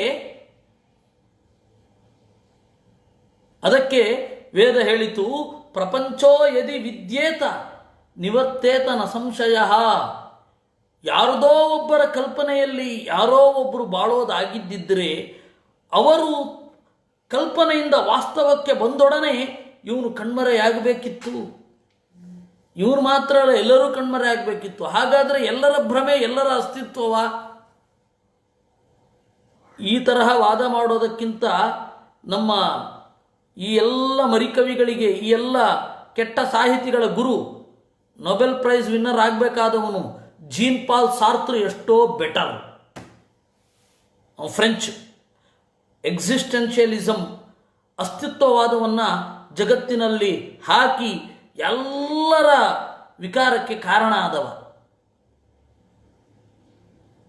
ಯಾಕೆ ಹೇಳಿದೆ ಅಂತಂದರೆ, ಈ ಎಲ್ಲ ವಾದಗಳು ಮಧ್ವಾಚಾರ್ಯರು ಹೇಳ್ತಾರೆ, ಅನಾದಿ ಕಾಲತೋ ವೃತ್ತಾಹ, ಎಲ್ಲ ವಾದಗಳು ಯಾವಾಗಲೂ ಇರುತ್ತವೆ, ಬೇರೆ ಬೇರೆ ಹೆಸರಿನಲ್ಲಿ ಇರ್ತವೆ. ಆದ್ದರಿಂದಾಗಿ ವೇದವ್ಯಾಸರು ಈ ಎಲ್ಲ ಮತಗಳು ಹುಟ್ಟುವ ಮೊದಲೇನೆ ಅದನ್ನು ಖಂಡನೆ ಮಾಡಿರ್ತಾರೆ, ಏನು ತೊಂದರೆ ಇಲ್ಲ ಅಂತ. ಅನಾದಿ ಕಾಲತೋ ವೃತ್ತಾಹ ಸಮಯಾಹಿ ಪ್ರವಾಹತಃ. ಹೀಗಾಗಿ ಈ ವಾದಗಳೆಲ್ಲ ಇದೆ, ಯಾವಾಗಲೋ ಕಾಲದಲ್ಲಿ ಇತ್ತು. ಈಗ ಕೇವಲ 17ನೇ ಶತಮಾನ, 18ನೇ ಶತಮಾನ, 19ನೇ ಶತಮಾನದ ಈ ಇಂಡಸ್ಟ್ರಿಯಲಿಸ್ಟ್ ಒಂದು ಇಂಡಸ್ಟ್ರಿ ಡೆವಲಪ್ ಆದಾಗ ಬಂದದ್ದಲ್ಲ ಇವುಗಳು, ಯಾವಾಗಿನಿಂದಲೋ ಇತ್ತು. ಅದರಿಂದ ಪ್ರಪಂಚೋ ಯದಿ ವಿದ್ಯೇತ, ಯಾರದೋ ಒಬ್ಬರ ಕಲ್ಪನೆ ಆಗಿದ್ದಿದ್ರೆ ನಿವರ್ತೇತ, ಅವನು ಕಲ್ಪನೆಯಿಂದ ವಾಸ್ತವಕ್ಕೆ ಬಂದೊಡನೆ ಇವೆಲ್ಲ ಕಣ್ಮರೆಯಾಗಬೇಕಿತ್ತು, ಕಣ್ಮರೆಯಾಗೋದಿಲ್ಲ ಅಂತ ಹೇಳಿ ಇದರ ಅಭಿಪ್ರಾಯ. ವಿಷ್ಣುಸ್ತಸ್ಮಾತ್ ತದ್ವಶತ್ವಾನ್ನಾಸ್ತೀತಿ ದ್ವೈತ ಮುಚ್ಯತೆ. ದ್ವೈತ ಅಂತಂದರೆ ಭ್ರಮೆ. ವಸ್ತು ಇರೋದು ಒಂದು ರೀತಿ, ತಿಳ್ಕೊಂಡದ್ದು ಇನ್ನೊಂದು ರೀತಿ ಅಂದರೆ ಅದು ಭ್ರಮೆ. ಇರೋದು ಒಂದು ರೀತಿ, ತಿಳ್ಕೊಂಡದ್ದು ಇನ್ನೊಂದು ರೀತಿ, ಅದು ಭ್ರಮೆ. ಅದ್ವೈತಂ, ದೇವರಿಗೆ ಆ ಭ್ರಮೆ ಇಲ್ಲ ಅಂತಷ್ಟೇ ಅರ್ಥ, ಬೇರೆ ಅಲ್ಲ. ಸ್ವಾತಂತ್ರ್ಯೇಣ ಹರೌ ಜ್ಞಾತೆ ಪರಾಧೀನತ್ವ ನಿಶ್ಚಯಾತ್ ಇತ್ಯಾಹುರುಪದೇಷ್ಟಾರ ಆಚಾರ್ಯಾಸ್ತತ್ವವೇದಿನಃ. ದೇವರನ್ನು ಸ್ವತಂತ್ರ ಅಂತ ಅಂದುಕೊಂಡ್ರೆ ಈ ಪ್ರಪಂಚ ಅರ್ಥ ಆದ ಹಾಗೆ. ಸ್ವತಂತ್ರನಾದ ದೇವರನ್ನು ತಿಳಿದರೆ ಅವನು ಈ ಪ್ರಪಂಚವನ್ನು ಹೇಗೆ ನಿರ್ವಹಣೆ ಮಾಡ್ತಾನೆ ಅನ್ನೋದು ಅರ್ಥ ಆಗುತ್ತೆ. ಪ್ರಧಾನವಾದದ್ದನ್ನು ತಿಳಿದರೆ ಅಪ್ರಧಾನವಾದದ್ದನ್ನು ತಿಳಿದ ಹಾಗೆ. ಹೇಗೆ ಯಥೈವ ರಾಜನಿಜ್ಞಾತೆ ನಾನ್ಯೋಸ್ತೀತಿ ಸ್ಫುಟಂ ವಚಃ. ರಾಜನೇ ತಿಳಿದ ಮೇಲೆ ಉಳಿದವರೇನು, ಎಲ್ಲ ನನ್ನ ಕೈಯಲ್ಲೇ ಇದ್ದಾರೆ ಅಂತಾನೆ. ಅದರ ಅಭಿಪ್ರಾಯ ಹೀಗೆ: ಸ್ವಾತಂತ್ರ್ಯಾತ್ ಪಾರತಂತ್ರಾಚ್ಚ ತದ್ಭೃತ್ಯಾದಿಷು ಸತ್ಸ್ವಪಿ ಯತೈಕಚ್ಛತ್ರವಾಂಶ್ಚೈವ ಏಕವೀರ ಇತಿ ವಚ. ಏಕವೀರ, ಜಗದೇಕವೀರ, ಜಗತ್ತಿನಲ್ಲಿ ಅವನೊಬ್ಬನೇ ವೀರ ಅಂದರೆ ಉಳಿದವರು ಯಾರು ವೀರ ಅಲ್ಲ ಅಂತಾನೆ. ಅವನಿಗೆ ಸಾಟಿ ಯಾರೂ ಇಲ್ಲ ಅಂತ ಅಷ್ಟೇ ಅರ್ಥ. ಏಕಚ್ಛತ್ರ ಅಂತಂದರೆ ಸಾರ್ವಭೌಮ ಅಂತಷ್ಟೇ ಅರ್ಥ. ಅವನು ಇನ್ಯಾರು ಛತ್ರಿನೇ ಹಿಡ್ಕೊಂಡಿಲ್ಲ ಅಂತ ಅರ್ಥ ಅಲ್ಲ. ಆ ತರಹದ ಮಾತಿನಲ್ಲಿ ಇದನ್ನು ತಿಳಿದುಕೊಳ್ಳಬೇಕು. ಯಥೈವ ಸರ್ವ ಪ್ರಾಧಾನ್ಯಾತ್ ಅದ್ವಿತೀಯೋ ಹರಿಸ್ಮೃತಃ. ದೇವರನ್ನು ಅದ್ವಿತೀಯ ಅಂತಾರೆ. ಅದ್ವಿತೀಯ ಅಂದರೆ ಎರಡನೇವನಿಲ್ಲ ಅಂತಲ್ಲ, ಅವನಿಗೆ ಸಮನಾದವನಿಲ್ಲ ಅಂತ. ಅಸಹಾಯ ಶೂರ, ಅಸಹಾಯ ಶೂರ ಅಂದರೆ ಶೂರರು ಯಾರೂ ಇಲ್ಲ ಅಂತ ಅರ್ಥ ಅಲ್ಲ, ಇವನು ಒಬ್ಬ ಎಲ್ಲರನ್ನ ಮಣಿಸಬಲ್ಲ ಅಂತಷ್ಟೇ ಅರ್ಥ. ಹಾಗೆ ಇದು ಕೂಡ. ಏವಂ ಮುಕ್ತ ವಿಜಾನಂತಿ ಸಾಯುಜ್ಯಂ ಪ್ರಾಪಿತ ವಿಭೋ ಅನಂತಕಾಲಂ ಪಶ್ಯಂತೋ ಜಗದೇ ತಚ್ಚರಾಚರಂ. ಅದರಿಂದ ಮುಕ್ತರು ದೇವರ ದೇಹದ ಒಳಗಡೆ ಇದ್ದು ಭೋಗಿಸುವವರೂ ಕೂಡ ದೇವರನ್ನು ಭಿನ್ನ ಅಂತಲೇ ತಿಳಿತಾರೆ. ಯಾವುದೇ ಕಾರಣಕ್ಕೂ ದೇವರೇ ನಾನು ಅಂತ ಅಂದುಕೊಳ್ಳೋಲ್ಲ. ಯಾಕೆಂದರೆ ಅನಂತ ಕಾಲದಿಂದ ಈ ಪ್ರಪಂಚವನ್ನು ನೋಡ್ತಾ ಇರುವವರವರು. ತಸ್ಯೈ ತಸ್ಯಶ್ಚ ವಿಜ್ಞಾನಾತ್ ಕೇವಲ ಭ್ರಾಂತಿ ರೂಪಕಂ ಜಗದುತ್ವಾ ತಮೋ ಯಾಂತಿ ಹೀಷಿತವ್ಯೇಷ ಶಾಪತಃ ಇತಿ ಚ. ಅದರಿಂದಾಗಿ ದೇವರು ಶಾಪ ಕೊಟ್ಟರೆ, ದೇವರ ಶಾಪ ಇದ್ದರೆ ಅವರು ಈ ತರಹದ ಏನೇನೋ ಮಾತುಗಳನ್ನು ಆಡ್ತಾರೆ. ಪರಸ್ಪರ ವಿರುದ್ಧವಾದ ಕ್ರಿಯೆಗಳನ್ನು ಅವರು ಮಾಡ್ತಾ ಇರ್ತಾರೆ. ಆದ್ದರಿಂದ ಈ ಶ್ಲೋಕಕ್ಕೆ ಹಾಗೆ ಅರ್ಥ ಅಲ್ಲ. ಮಾಯಾ ರಚಿತೇಶು ಅನ್ನೋದಕ್ಕೆ ತಪ್ಪು ಅರ್ಥ ಮಾಡಿಕೊಳ್ಬೇಡಿ. ನೋಡಿ, ಧೃತರಾಷ್ಟ್ರನ ಒಂದು ಮಾತು. ನಿನ್ನೆ ನಾನೊಂದು ತಪ್ಪು ಮಾಡಿದೆ. ಪುರುಷಾರ್ಥದ ಬಗ್ಗೆ ಧೃತರಾಷ್ಟ್ರನ ಮಾತು ಅಂತ ಹೇಳಿದ್ದೆ. ಅದು ಕ್ಷಮಿಸಿ, ಪುರುಷಾರ್ಥದ ಬಗ್ಗೆ ಅಲ್ಲ. ಪುರುಷಾರ್ಥದ ಬಗ್ಗೆ ಮಾತನಾಡಿದ್ದುಂಟು. ಧೃತರಾಷ್ಟ್ರ ಆಶ್ರಮವಾಸಿಕ ಪರ್ವದಲ್ಲಿ ಬಹಳ ವಿಸ್ತಾರವಾಗಿ ನೀತಿಯನ್ನು ಪ್ರತಿಪಾದನೆ ಮಾಡ್ತಾನೆ. ಬಹಳ ಸೊಗಸಾಗಿ ಇದೆ, ಒಳ್ಳೆ ನೀತಿಯ ಉಪದೇಶ. ನಾನು ಬಾಯಿ ತಪ್ಪಿ ಅದನ್ನು ಹೇಳಿದ್ದು, ಪ್ರಮಾದದಿಂದ ಹೇಳಿದ್ದು, ಅದಕ್ಕೆ ಕ್ಷಮೆ ಇರಲಿ. ಆದರೆ ಆ ಧೃತರಾಷ್ಟ್ರನ ಮಾತು ಅದಕ್ಕೊಂದು ಉದಾಹರಣೆ. ಈ ತನಕ ನಡೆದ ತರ್ಕಕ್ಕೆ ಒಂದು ಉದಾಹರಣೆ ಧೃತರಾಷ್ಟ್ರನ ಮಾತು. ಪುತ್ರಾಮೇ ಯದಿ ವಿದ್ಯಂತೆ ಮರಿಷ್ಯಂತೇವತೆ ಧ್ರುವಂ. ಅವನು ಭೀಮಸೇನನಿಗೆ ಹೇಳ್ತಾನೆ, ನನ್ನ ಮಕ್ಕಳು ಇದ್ದಾರೆ ಎನ್ನುವುದೆಷ್ಟು ಸತ್ಯವೋ ಅಷ್ಟೇ ಸತ್ಯ ನಿನ್ನಿಂದ ಸಾಯ್ತಾರೆ ಅಂತನ್ನೋದು ಅಂತ. ಅಲ್ಲಿ ಪುತ್ರಾಮೇ ಯದಿ ವಿದ್ಯಂತೆ, ನನ್ನ ಮಕ್ಕಳು ಇರ್ತಾರೆ ಅನ್ನೋದು ಎಷ್ಟು ಸತ್ಯವೋ ಅಷ್ಟೇ ಸತ್ಯ ನೀನು ಕೊಲ್ಲೋದು ಅಂತ. ಇಲ್ಲ ಅಂತ ಅರ್ಥ ಮಾಡಲಿಕ್ಕಿಲ್ಲ. ಅಲ್ಲಿ ಯದಿ ಶಬ್ದ ಪ್ರಯೋಗ ಇದೆ. ನನ್ನ ಮಕ್ಕಳು ಇದ್ದದ್ದೇ ಹೌದಾದರೆ ನಿನ್ನಿಂದಲೇ ಸಾಯೋದು ಅನ್ನೋದು ಹೌದು ಅಂತ. ಇದ್ದದ್ದೇ ಹೌದಾದರೆ ಅಂದರೆ ಇಲ್ವೇ ಇಲ್ಲ ಅಂತ ಅರ್ಥ ಮಾಡಲಿಕ್ಕೆ ಆಗಲ್ಲ. ಅದೇ ರೀತಿ ಪ್ರಪಂಚೋ ಯದಿ ವಿದ್ಯೇತ ಅನ್ನುವಲ್ಲಿ ಅರ್ಥ ಮಾಡಬೇಕು. ಯದಿ ರಾಜ್ಯಂ ಕರೋತ್ಯೇಷ ನಶ್ಯತ್ಯೇ ತದ ಸಂಶಯಂ. ನನ್ನ ಮಗ ರಾಜ್ಯವನ್ನು ಆಳ್ತಾನೆ ಅಂತ ಆದರೆ ಸಾಯೋದೇ ಹೌದು. 13 ವರ್ಷ ಪಾಪ ನೆಮ್ಮದಿ ಇಲ್ಲದೆ ರಾಜ್ಯಭಾರ ಮಾಡಿದ್ದು ಅಂತ ಇಟ್ಕೊಳ್ಳಿ ದುರ್ಯೋಧನ. ಅದೇ ಟೆನ್ಷನ್ನು. ಅವ್ರು ಯಾವಾಗ ಬರ್ತಾರೆ, ಯಾವಾಗ ಮುಗಿಯತ್ತೆ, ಅದೇ ಟೆನ್ಷನ್. ಭೋಗದ ಕಡೆ ಸರಿಯಾಗಿ ಗಮನ ಇಟ್ನೋ ಇಲ್ವೋ ಅನ್ನೋದು ಕೂಡ ದೊಡ್ಡ ಸಮಸ್ಯೆ. ಇದು ಧೃತರಾಷ್ಟ್ರನ ಮಾತು. ಅದರಂತೆ ಇತಿ ಧೃತರಾಷ್ಟ್ರ ವಚನವತ್ ಪ್ರಪಂಚೋ ಯದಿ ವಿದ್ಯೇತ ಇತ್ಯಾದಿ. ಮಹಾಭಾರತದಲ್ಲಿರುವ ಆ ಮಾತಿಗೆ ಏನು ಅರ್ಥ ಹೇಳ್ತಿರೋ ಅದೇ ಅರ್ಥವನ್ನು ವೇದಕ್ಕೂ ಹೇಳಬೇಕು ಅಂತ ಅಲ್ಲಿ ಬಂದದ್ದು. ಪುರುಷಾರ್ಥದ ಬಗ್ಗೆ ಇಲ್ಲ. ಯದಿ ಶಬ್ದಸ್ಥೋ ವಸ್ತುತ್ವೇ ಚಾಸ್ವಾತಂತ್ರ್ಯೇ ಚ ಸಂಚಯೇ ಅವಸ್ತು ಶಬ್ದಶ್ಚಾಶಕ್ತೆ ಶಲ್ಪಶಕ್ತೌ ಚ ಕೀರ್ತ್ಯತೆ. ಯದಿ ಶಬ್ದ ಅಂತನ್ನೋದು ಅವಸ್ತುತ್ವೇ, ವಾಸ್ತವಿಕವಾಗಿ ಯಾವುದು ಇರೋದಿಲ್ವೋ ಅದನ್ನು ಹೇಳಲಿಕ್ಕೂ ಉಪಯೋಗ ಆಗತ್ತೆ. ನನಗೇನಾದರೂ ಪ್ರಧಾನಿ ಪಟ್ಟ ಸಿಕ್ಕಿದ್ದಿದ್ರೆ ಇವ್ರನ್ನೆಲ್ಲ ಒಂದು ಕೈ ನೋಡ್ಕೋತಾ ಇದ್ದೆ ಅಂತ ಒಬ್ಬ ಹೇಳ್ತಾನೆ ಅಂತ ಇಟ್ಕೊಳ್ಳಿ. ಅಲ್ಲಿ ಯದಿ ಅಂತನ್ನುವ ಶಬ್ದ ವಾಸ್ತವಿಕ ಅಲ್ಲ ಅನ್ನುವ ಅರ್ಥದಲ್ಲಿ ಇರೋದು. ವಾಸ್ತವಿಕ ಅಲ್ಲ ಅಂತನ್ನುವ ಅಭಿಪ್ರಾಯವನ್ನು ಒಳಗೊಂಡದ್ದು. ನನ್ನ ಹತ್ರ ಏನಾದರೂ 1 ಕೋಟಿ ಇದ್ದಿದ್ರೆ ನಿನಗೆ ಕೊಟ್ಟು ಬಿಡ್ತಾ ಇದ್ದೆ. ವಾಸ್ತವಿಕವಾಗಿ ಇಲ್ಲ ಅಂತ ಅರ್ಥ. ಇನ್ನೂ ಅಸ್ವಾತಂತ್ರ್ಯ, ಒಂದೊಮ್ಮೆ ನಾನೇನಾದರೂ ಬಂದರೆ ಅವಳಿಗೇನಾದರೂ ಗೊತ್ತಾದರೆ ಸಿಟ್ಟು ಮಾಡ್ಕೋತಾಳೆ. ಈ ತರಹ ಒಂದು ಮಾತನಾಡಿದರೆ ಇಲ್ಲಿ ಅಸ್ವಾತಂತ್ರ್ಯ. ಯದಿ ಅನ್ನುವ ಶಬ್ದ ಅಸ್ವಾತಂತ್ರ್ಯದಲ್ಲಿ ಇರುವಂಥದ್ದು. ಇನ್ನು ಸಂಶಯ, ಹೌದಾ ಹಾಗೆ ಹೇಳ್ತೀರಾ ನೀವು? ಇಲ್ಲಿಯೇ ಅಡಿಗೆ ಮಾಡಿದ್ದಿದ್ರೆ ಹೊಗೆ ಯಾಕೆ ಬಂದಿಲ್ಲ? ಕಟ್ಟಿಗೆ ಒಲೆ ಹಚ್ಚಿ ಅಡಿಗೆ ಮಾಡಿದ್ದಿದ್ರೆ ಇಲ್ಲಿ ಯಾಕೆ ಬಂದಿಲ್ಲ ಅಂತ ಕೇಳೋದು. ಈ ನೋಡಿ, ಯದಿ ಅನ್ನೋ ಶಬ್ದ 3 ಅರ್ಥದಲ್ಲಿ ಇದೆ. ಈ ಇಫ್ ಅಂತ ಅನ್ನೋದಕ್ಕೆ 3 ಅರ್ಥ. ಒಂದೊಮ್ಮೆ ಅಂದರೆ ಅವಸ್ತುತ್ವ, ವಾಸ್ತವ ಅಲ್ಲ, ಅಸ್ವಾತಂತ್ರ್ಯ, ಸಂಶಯ, 3 ಅರ್ಥದಲ್ಲಿ ಬಳಸ್ತಾರೆ.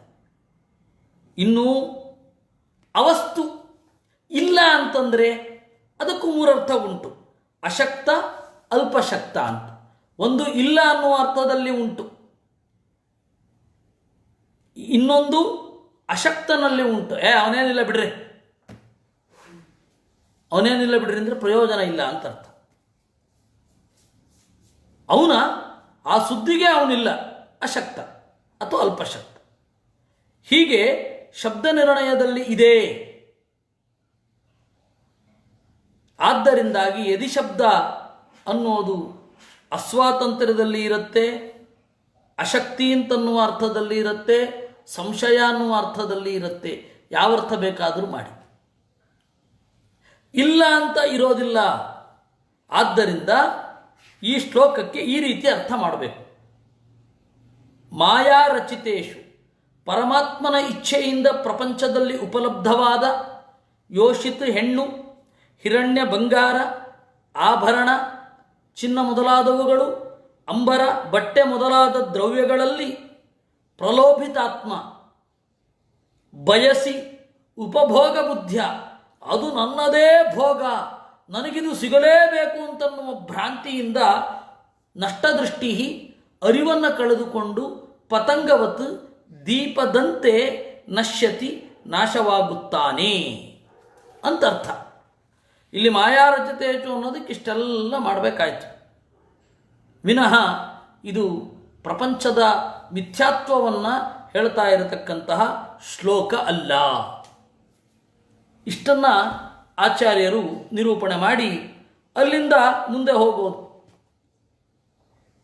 ಸ್ತೋಕಂ ಸ್ತೋಕಂ ಗ್ರಸನ್ ಗ್ರಾಸಂ ದೇಹೋ ವರ್ತೇತ ಯಾವತ ಗೃಹಾದ್ ವ್ರಜೇತ್ ಸಮಾತಿಷ್ಠನ್ ವೃತ್ತಿಂ ಮಾಧುಕರಿಂ ಮುನಿ. ಒಬ್ಬ ಮುನಿ ಸ್ತೋಕಂ ಸ್ತೋಕಂ ಗ್ರಸನ್, ಸ್ವಲ್ಪನೇ ಸಂಗ್ರಹಿಸಬೇಕಂತೆ. ದೇಹೋ ವರ್ತೇತ ಯಾವತ, ದೇಹ ಎಷ್ಟು ನಡೆಯುತ್ತೋ ಅಷ್ಟು, ಹೆಚ್ಚು ನಾವು ಗಳಿಸಿದರೆ ಬೀಳೋದು ಗ್ಯಾರಂಟಿ. ಗೃಹಾನ್ ವ್ರಜೇತ್ ಸಮಾತಿಷ್ಠನ್, ಮನೆಗಳಿಗೆ ಹೋಗಬೇಕು. ಅವನು ಕಲ್ತದ್ದು. ಒಬ್ಬ ಸನ್ಯಾಸಿಗೆ ಇದು ಈ ಪಾಠ ಇರತಕ್ಕಂಥದ್ದು. ಗೃಹಾನ್ ವ್ರಜೇತ್ ಸಮಾತಿಷ್ಠನ್, ಮಧುಕರ ವೃತ್ತಿ. ನಮ್ಮ ಪುರಂದರದಾಸರು ಮಧುಕರ ವೃತ್ತಿ ನನ್ನದು ಅಂತ ಹೇಳಿ ಒಂದು ಪದ್ಯವನ್ನು ಮಾಡಿದ್ದಾರೆ. ಆ ಮಧುಕರ ವೃತ್ತಿ ಅಂದರೆ ಇದೆ, ಒಬ್ಬ ಸನ್ಯಾಸಿ ಅಥವಾ ಸಮಾಜಕ್ಕೆ ಜೀವನವನ್ನು ಮುಡುಪಾಗಿಟ್ಟವ ಹೀಗೆ ಅಲ್ಪತೃಪ್ತನಾಗಿ ಇರಬೇಕು ಅನ್ನೋದು ಇದರ ತಾತ್ಪರ್ಯ. ಇನ್ನು ಇದರಿಂದ ಕಲಿಯಬೇಕಾದ ಪಾಸಿಟಿವ್ ಲೆಸನ್ ಇನ್ನೊಂದಿದೆ. ಏನು? ಅಣುಭ್ಯಶ್ಚ ಮಹದ್ಭ್ಯಶ್ಚ ಶಾಸ್ತ್ರೇಭ್ಯ ಕುಶಲೋ ನರಃ ಸರ್ವತಃ ಸಾರಮಾದಧ್ಯಾತ್ ಪುಷ್ಪೇಭ್ಯೈವ ಷಟ್ಪದಃ. ನೋಡಿ, ದುಂಬಿ ಚಿಕ್ಕ ದೊಡ್ಡ ಹೂವುಗಳೆಲ್ಲದರಿಂದ ಬನಿಯನ್ನು ಹೀರುತ್ತೆ. ಮಕರಂದಕ್ಕೆ ಕನ್ನಡದಲ್ಲಿ ಬನಿ ಅಂತಾರೆ. ಆ ಬನಿಯನ್ನು ಹೀರುತ್ತೆ. ಇದು ಚಿಕ್ಕದು ಇಲ್ಲೇನಿಲ್ಲ ಅನ್ನಲ್ಲ, ಇದು ದೊಡ್ಡದು ಇಲ್ಲೇನಿಲ್ಲ ಅನ್ನಲ್ಲ. ಒಬ್ಬ ಪ್ರಜ್ಞಾವಂತನಾದವ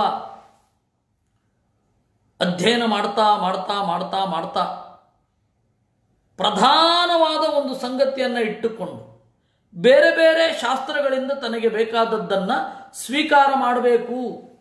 ಅಂದರೆ ಒಬ್ಬ ಓದೋದ್ರಲ್ಲಿ ದುಂಬಿಯ ಹಾಗೆ ಇರಬೇಕು. ಚಿಕ್ಕ ದೊಡ್ಡ ಗ್ರಂಥಗಳಿಂದ ಎಲ್ಲ ಕಡೆಯಿಂದ ಸಾರವನ್ನು ಸ್ವೀಕಾರ ಮಾಡಬೇಕು. ಅಧ್ಯಯನ ಹೇಗಿರಬೇಕು ಅನ್ನೋದಕ್ಕೆ ಇಲ್ಲಿ ಹೇಳುತ್ತಾ ಇರೋದು. ಅದು ಎಲ್ಲಿ ಬೇಕಾದರೂ ಇರಲಿ, ಆ ಶಾಸ್ತ್ರವನ್ನು ಸ್ವೀಕಾರ ಮಾಡಬೇಕು.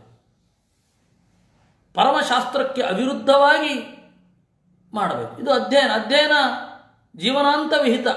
ಉಪಕರ್ಮ ಮೊದಲಾದವುಗಳೆಲ್ಲ ಅಧ್ಯಯನದ್ದೇ ಪ್ರತಿರೂಪ ಅಂತ ನಾವೀಗಾಗಲೇ ನೋಡಿದ್ದೇವೆ.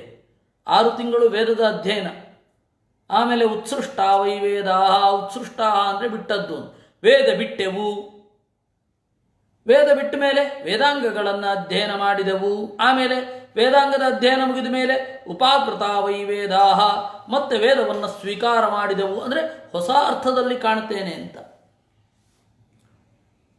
ಒಂದೇ ಟೆಕ್ಸ್ಟು, ನಾವು ಬೆಳೀತಾ ಅದರ ಅರ್ಥ ವಿಸ್ತಾರ ನಮ್ಮ ಒಳಗಡೆ ಬೆಳೀತಾ ಹೋಗಬೇಕು. ಅದರಿಂದಾಗಿ ಉಪಕರ್ಮ ಅನ್ನೋದು ಅಧ್ಯಯನ. ಬ್ರಹ್ಮಯಜ್ಞವೂ ಅಧ್ಯಯನದ್ದೇ ರೂಪ. ಕಾಂಡ ಋಷಿ, ನಮ್ಮ ಗೋತ್ರದ ಮೂಲ ಪುರುಷ, ಎಲ್ಲರಿಗೂ ಅಲ್ಲಿ ತರ್ಪಣ ನೆನಪಿಸಿಕೊಳ್ಳೋದು. ಬ್ರಹ್ಮಯಜ್ಞವು ಈ ಅಧ್ಯಯನಾಂಗವಾಗಿಯೇ ಇರತಕ್ಕಂಥದ್ದು. ಈ ಹಿನ್ನೆಲೆಯಲ್ಲಿ ವಸ್ತುತಃ ಹೆಣ್ಣು ಮಕ್ಕಳಿಗೆ ಮಾಡಿಸುವ ಋಷಿಪಂಚಮಿ ವ್ರತವೂ ಕೂಡ ನನ್ನ ಊಹೆ ಮೂಲದಲ್ಲಿ ಅದು ಋಷಿಗಳ ಪತ್ನಿಯರ ಜೊತೆಗೆ ಋಷಿಗಳನ್ನು ಪೂಜೆ ಮಾಡಿ ವೇದಾಧ್ಯಯನವೋ ಅಥವಾ ವೇದಾಂತದ ಅಧ್ಯಯನಕ್ಕೋ ಸೀಮಿತವಾಗಿ ಇರಬೇಕು ಅನ್ನೋದು ನನ್ನ ಊಹೆ. ಆಮೇಲೆ ಏನೇನೋ ಆಗಿಬಿಟ್ಟಿದೆ ಬಿಡಿ, ಸಂಬಂಧವೇ ಇಲ್ಲದ ಸಂಗತಿ. ಈಗ ಪ್ರಾಯ ಋಷಿಪಂಚಮಿ ಮಾಡಬೇಕಾದ್ರೆ ಮಕ್ಕಳೆಲ್ಲ ದೊಡ್ಡವರಾಗಿರಬೇಕು, ಅವರ ಕೆಲಸವನ್ನು ಅವರು ನೋಡ್ಕೊಳ್ತಾರೆ ಅಂತ ಹೇಳಿ ಬಂದಾಗ ಋಷಿಪಂಚಮಿ ಮಾಡೋದು. ಋಷಿಪಂಚಮಿ ವ್ರತದಲ್ಲಿ ತ್ರಿಕಾಲ ಪೂಜೆಯಲ್ಲಿ ಋಷಿಗಳನ್ನು ಮತ್ತು ಅವರ ಪತ್ನಿಯರನ್ನು, ಋಷಿಗಳನ್ನು ಅವರ ಪತ್ನಿಯರನ್ನು ಪೂಜೆ ಮಾಡುವಂಥದ್ದು, ಪೂಜೆ ಮಾಡಿ ಅಧ್ಯಯನಕ್ಕೆ ಶುರು ಮಾಡುವಂಥದ್ದು. ಏಕೆಂದರೆ ಮದುವೆ ಅನ್ನೋದು ಅಧ್ಯಯನಾಂಗವೇ. ಹೆಣ್ಣು ಮಕ್ಕಳಿಗೆ ಸ್ತ್ರೀಣಾಂ ಪ್ರಧಾನ ಇದು ಉಪನಯನ ಪ್ರಧಾನ ಅನ್ನೋದು ಉಪನಯನ, ಯಥಾ ಉಪನಯನಂ ತಥಾ ಅಂತ ಹೇಳಿ ಮಧ್ವಾಚಾರ್ಯರು ಬ್ರಹ್ಮಸೂತ್ರ ಭಾಷ್ಯದಲ್ಲಿ ಬರೆದಿದ್ದಾರೆ. ಪ್ರಧಾನ ಅನ್ನೋದು ಯಥಾ ಉಪನಯನಂ ತಥಾ. ಪ್ರಧಾನ ಅಂದರೆ ಮದುವೆ. ಹೆಣ್ಣು ಮಕ್ಕಳಿಗೆ ಮದುವೆ ಅನ್ನೋದು ಉಪನಯನ ಇದ್ದ ಹಾಗೆ. ಮತ್ತೆ ಯಾಕೆ ಅಧ್ಯಯನ ಮಾಡಲಿಕ್ಕಲ್ಲ? ಅವ್ರು ಮನೆವಾಳತೆ ನೋಡ್ಕೋಬೇಕಲ್ಲ, ಮನೆವಾಳತೆ ನೋಡ್ಕೊಳ್ಬೇಕು. ಅವರು ಮಕ್ಕಳು ದೊಡ್ಡವರಾಗುವಂತೆ ಮಾಡಿದ ಮೇಲೆ ಆಮೇಲೆ ಅವರು ಅಧ್ಯಯನದಲ್ಲಿ ನಿರಾತಂಕವಾಗಿ ತೊಡಗಬಹುದು. ಅಧ್ಯಯನಕ್ಕೆ ತೊಡಗುವ ಮೊದಲು ಋಷಿ ಪಂಚಮಿ ಪೂಜೆ, ಅದು ಮೂಲದಲ್ಲಿ ಅದಕ್ಕೆ ಬಂದಿರಬೇಕು. ಈಗ ಅದು ಏನೇನೋ ಹೇಳ್ತಾರೆ ಬಿಡಿ. ಅಂದರೆ ಅಧ್ಯಯನದ ಬಗ್ಗೆ ಅಷ್ಟು. ಸರ್ವ ವೇದಾಂತ ಪ್ರತ್ಯಯಂ ಚೋದನಾದ್ಯ ವಿಶೇಷಾತಂತ ಬ್ರಹ್ಮಸೂತ್ರ. ನೆಪವೇ ಹೇಳದೆ ಉಪನಿಷತ್ತು ಸಂಹಿತೆಯನ್ನು ಓದಲೇಬೇಕು. ಸರ್ವ ವೇದಾಂತ ನನಗಿಷ್ಟು ಸಾಕು, ಈ ಗ್ರಂಥ ಓದ್ಬಿಟ್ರೆ ಎಲ್ಲ ಗೊತ್ತಾಗ್ಬಿಡತ್ತೆ, ಹೇಳಲೇಬಾರದು ಅಂತ ಹೇಳ್ತಾರೆ. ಶಕ್ಯ ಇದ್ದಷ್ಟು ಅಧ್ಯಯನ ಮಾಡಬೇಕು ಅಂತ. ಅಧ್ಯಯನ ಮಾಡಬೇಕಾದ್ರೆ ಅನೇಕ ಬಗೆಗಳು ಇರ್ತವೆ. ನಾವು ಹಲವಾರು ತರಹದ ಸಾಹಿತ್ಯಗಳಿರುತ್ತೆ, ಅದನ್ನು ನಾವು ಓದಲೇಬೇಕಾಗತ್ತೆ. ಮನಸ್ಸು ಒಂದನ್ನೇ ಇಟ್ಕೊಂಡು ಅಧ್ಯಯನ ಮಾಡಲಿಕ್ಕಾಗುವಲ್ಲ. ಅದರಿಂದಾಗಿ ಕಾವ್ಯವನ್ನು, ಆಮೇಲೆ ಸಾಹಿತ್ಯವನ್ನು, ಆಮೇಲೆ ಹೊರಗಡೆಯ ವಸ್ತುಗಳನ್ನು, ಆಮೇಲೆ ಲೋಕದಲ್ಲಿ ಅನೇಕ ಸಂಗತಿಗಳನ್ನು ನೋಡ್ತಾ ಇರ್ತೇವೆ. ವೃತ್ತಿಗೆ ಸಂಬಂಧಪಟ್ಟದ್ದನ್ನು ಓದಬೇಕಾಗತ್ತೆ. ಅವರವರ ವೃತ್ತಿ ಬೇರೆ ಬೇರೆ ಇರುತ್ತೆ. ಆ ಎಲ್ಲ ವೃತ್ತಿಗಳಲ್ಲಿ ಏನು ವೃತ್ತಿಗಳಿಗಾಗಿ ನಾವು ಓದಬೇಕು, ಅದರಿಂದಲೂ ಕೂಡ ಶಾಸ್ತ್ರದ ಸಾರವನ್ನೇ ಗ್ರಹಿಸಿ. ಶಾಸ್ತ್ರಕ್ಕೆ ಪ್ಯಾರಲಲ್ ಆಗಿ ಇದು ಹೀಗಿದೆ, ಇದು ನಮ್ಮ ಶಾಸ್ತ್ರದಲ್ಲಿ ಹೀಗೆ ಹೇಳ್ತಾರೆ, ಈ ತರಹ ಚಿಂತನೆ ಮಾಡಿಕೊಂಡು ಹೋಗಿ ಅಂತ ಹೇಳಿ ಅಣುಭ್ಯಶ್ಚ ಮಹದ್ಭ್ಯಶ್ಚ ಅಂತಂದರು. ಸಾಯಂತನಂ ಸ್ವಸ್ತನಂ ವ ನ ಚ ಗೃಹೀತ ಭಿಕ್ಷಿತಂ ಪಾಣಿಪಾದ್ರೋತರ ಮಾತ್ರೋ ಮಕ್ಷಿಕೇವನ ಸಂಗ್ರಹಿ ಮಕ್ಷಿಕಾ ಇವ ಸಂಗೃಹನ್ ಸಹತೇನ ವಿನಶ್ಯತಿ. ಇನ್ನು ಪಾಸಿಟಿವ್ ಲೆಸನ್ಸ್ ಆಯಿತು. ಇನ್ನು ಈ ತರಹ ಇರಬಾರ್ದು ಅನ್ನೋದನ್ನು ಕಲಿಬೇಕು. ಅದೇನದು? ಸಾಯಂಕಾಲಕ್ಕಾಗಲಿ ನಾಳೆಗೆ ಅಂತಾಗಲಿ ಒಬ್ಬ ಸನ್ಯಾಸಿ ಭಿಕ್ಷಿತಂ ನ ಸಂಗೃಹೀತ, ಭಿಕ್ಷೆ ಬೇಡುವವನು ಸಾಯಂಕಾಲ ನಾಳೆ ಇತ್ಯಾದಿಗಳಿಗೆಲ್ಲ ಗ್ರಹಿಸಬಾರ್ದು. ಯಾಕೆಂದರೆ ಅದು ಭಿಕ್ಷೆಗೆ. ಒಬ್ಬ ಗೃಹಸ್ಥ ಬಂದ ಹಣವನ್ನು 3 ಭಾಗ ಮಾಡಬೇಕು ಅಂತ ಶಾಸ್ತ್ರ ಇರೋದು. 3-4 ಭಾಗ. ಒಂದು ಧರ್ಮಕ್ಕಾಗಿ, ಇನ್ನೊಂದು ತನಗಾಗಿ ಮತ್ತು ಹೆಂಡತಿ ಮಕ್ಕಳಿಗಾಗಿ, ಇನ್ನೊಂದು ಆಪತ್ತಿಗಾಗಿ ಅಂತ 3 ಭಾಗ ಮಾಡಬೇಕು ತನ್ನ ಹಣವನ್ನು. 3 ಭಾಗ ಮಾಡಿ ಕೊಡಬೇಕು. ಆಪದಾರ್ಥಂ ಧನಂ ರಕ್ಷೇತ್, ಆಪದರ್ಥಂ ಧನಂ ರಕ್ಷೇತ್, ಧಾರಾನ್ ರಕ್ಷೇತ್ ಧನೈರಪಿ ಅಂತ ಹೇಳಿ ವಿದುರ ನೀತಿ. ಹೀಗಾಗಿ ಗೃಹಸ್ಥನೊಬ್ಬನಿಗೆ ಸಂಗ್ರಹ ಅಂತನ್ನೋದು ವಿಹಿತ. ಆದರೆ ವಿಪರೀತ ಸಂಗ್ರಹ ಮಾಡಬಾರದು. ಜಿಪುಣನ ತರಹ ಹೊಟ್ಟೆ ಬಟ್ಟೆ ಕಟ್ಟಿ ಸಂಗ್ರಹ ಮಾಡು ಅಂತ ಹೇಳಿ ಶಾಸ್ತ್ರ ಹೇಳಲಿಲ್ಲ. ಹಾಗಂತ ಹೇಳಿ ಸಂಗ್ರಹನೇ ಮಾಡಬೇಡ ಅಂತನೂ ಹೇಳಲಿಲ್ಲ. ಸಂಗ್ರಹ ಮಾಡಬೇಡ ಅಂತ ಹೇಳಿದೆ, ವಿಪರೀತ ಸಂಗ್ರಹ ಮಾಡಬೇಡ ಅಂತ. ಸಂಗ್ರಹ ಮಾಡು ಅಂತ ಹೇಳಿದೆ. ಸಂಗ್ರಹ ಮಾಡದೆ ಹೋದರೆ ಅವನು ಧೈರ್ಯದ ಮೇಲೆ ನಡೆಯುತ್ತೆ. ಇವಾಗ ನಮ್ಮ ರಘುಪ್ರೇಮ ತೀರ್ಥರು 2 ಬಾರಿ ಸರ್ವಸ್ವ ದಾನವನ್ನು ಮಾಡಿದ್ದನ್ನು ನಾವು ನೋಡಿದ್ದೇವೆ, ಕೇಳಿದ್ದೇವೆ. ಸರ್ವಸ್ವದಾನ, ಒಂದು ಚೂರು ಇಟ್ಕೊಂಡಿರಲಿಲ್ಲ. ಒಂದು ಸಾಣೆಕಲ್ಲು ಬಿಟ್ಟರೆ ಸಾಂಕೇತಿಕವಾಗಿ ಎಲ್ಲವನ್ನು ಕೊಡಬಾರದು ಅಂತ ಒಂದು ಸಾಣೆಕಲ್ಲು ಇಟ್ಕೊಂಡಿದ್ರಂತೆ, ಅಷ್ಟೇ. ಒಂದು ಚಕ್ಕೆ ಅಷ್ಟೇ ಇಟ್ಕೊಂಡಿದ್ರು. 2 ಬಾರಿ ಆ ತರಹ ದಾನ ಮಾಡಿಬಿಟ್ರು ಬಂದದ್ದೆಲ್ಲ. ಅದರಿಂದಾಗಿ ಆ ತರಹ ಧೈರ್ಯ ಇದ್ದವ್ರು ಬೇರೆ. ಶಾಸ್ತ್ರ ಸಾಧಾರಣವಾಗಿ ಹೀಗೆ ಬಾಳಬಹುದು ಅಂತ ಅನ್ನುತ್ತೆ. 3 ತರಹ ಸಂಗ್ರಹ ಮಾಡಿ ಇಡಿ, ತೊಂದರೆ ಇಲ್ಲ. ಆಪತ್ತಿಗಾಗಿ ಆಪತ್ತು ಬರುತ್ತೆ, ಏನು ಆಪತ್ತು ಬರುತ್ತೋ ಯಾರಿಗೂ ಗೊತ್ತು. ಅದಕ್ಕಾಗಿ ಒಂದು ಸ್ವಲ್ಪ ಹಣವನ್ನು ಕಾಪಿಡಿ, ಇನ್ನು ಸ್ವಲ್ಪ ಭೋಗಕ್ಕಾಗಿ, ಇನ್ನೊಂದು ಸ್ವಲ್ಪ ಧರ್ಮಕ್ಕಾಗಿ, ಹೀಗೆ 3 ಭಾಗ ಮಾಡಿಕೊಂಡು ಜೀವನ ಮಾಡಿ. ಅದರಿಂದಾಗಿ ಇಲ್ಲಿ ಹೇಳ್ತಾ ಇರೋದು ಪರ್ಟಿಕ್ಯುಲರ್ಲಿ ಸನ್ಯಾಸಿಗೆ. ಏಕೆಂದರೆ ಅವನು ಎಲ್ಲವನ್ನೂ ಅವಧೂತನ ತರಹ ನಾವು ಮಾಡಲಿಕ್ಕೆ ಆಗೋಲ್ಲ. ಅವನು ಸನ್ಯಾಸದ ಲೆವೆಲಲ್ಲಿ ಅವನಿದ್ದಾನೆ.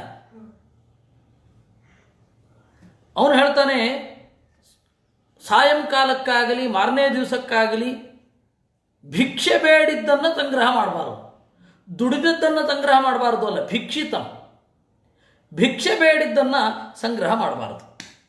ಪಾಣಿಪಾತ್ರೋ ದರಾಮತ್ರೋ ಮಕ್ಷಿಕೇವನ ಸಂಗ್ರಹಿ. ಪಾಣಿಪಾತ್ರ, ಕೈಯೇ ಪಾತ್ರೆ, ಅದನ್ನು ಹೊಟ್ಟೆಗೆ ಹಾಕೊಂಡ, ಹೊಟ್ಟೆಯೇ ಪಾತ್ರೆ. ಅಮತ್ರ ಅಂದರೆ ಪಾತ್ರೆ. ಪಾಣಿಪಾತ್ರ ಅಥವಾ ಉದರ ಅಮತ್ರ ಒಂದೋ ಕೈಯಲ್ಲಿರಬೇಕು, ಕೈಯಲ್ಲಿ ಎಷ್ಟಿಡ್ಲಿಕ್ಕಾಗತ್ತೆ ಅಷ್ಟು, ಇನ್ನೊಂದು ಹೊಟ್ಟೆ ಒಳಗಡೆ ಇರಬೇಕು. ಪಾತ್ರೆ ಅಂದರೆ ಇವೆರಡೇ. ಅವನು ಕೈಯಲ್ಲೇ ತಗೊಳ್ಳೋದು. ಕರಭಾಜನರು ಇರ್ತಾರೆ ಕೆಲವರು, ಕೈಯಲ್ಲೇ ಉಣ್ಣುವವರು.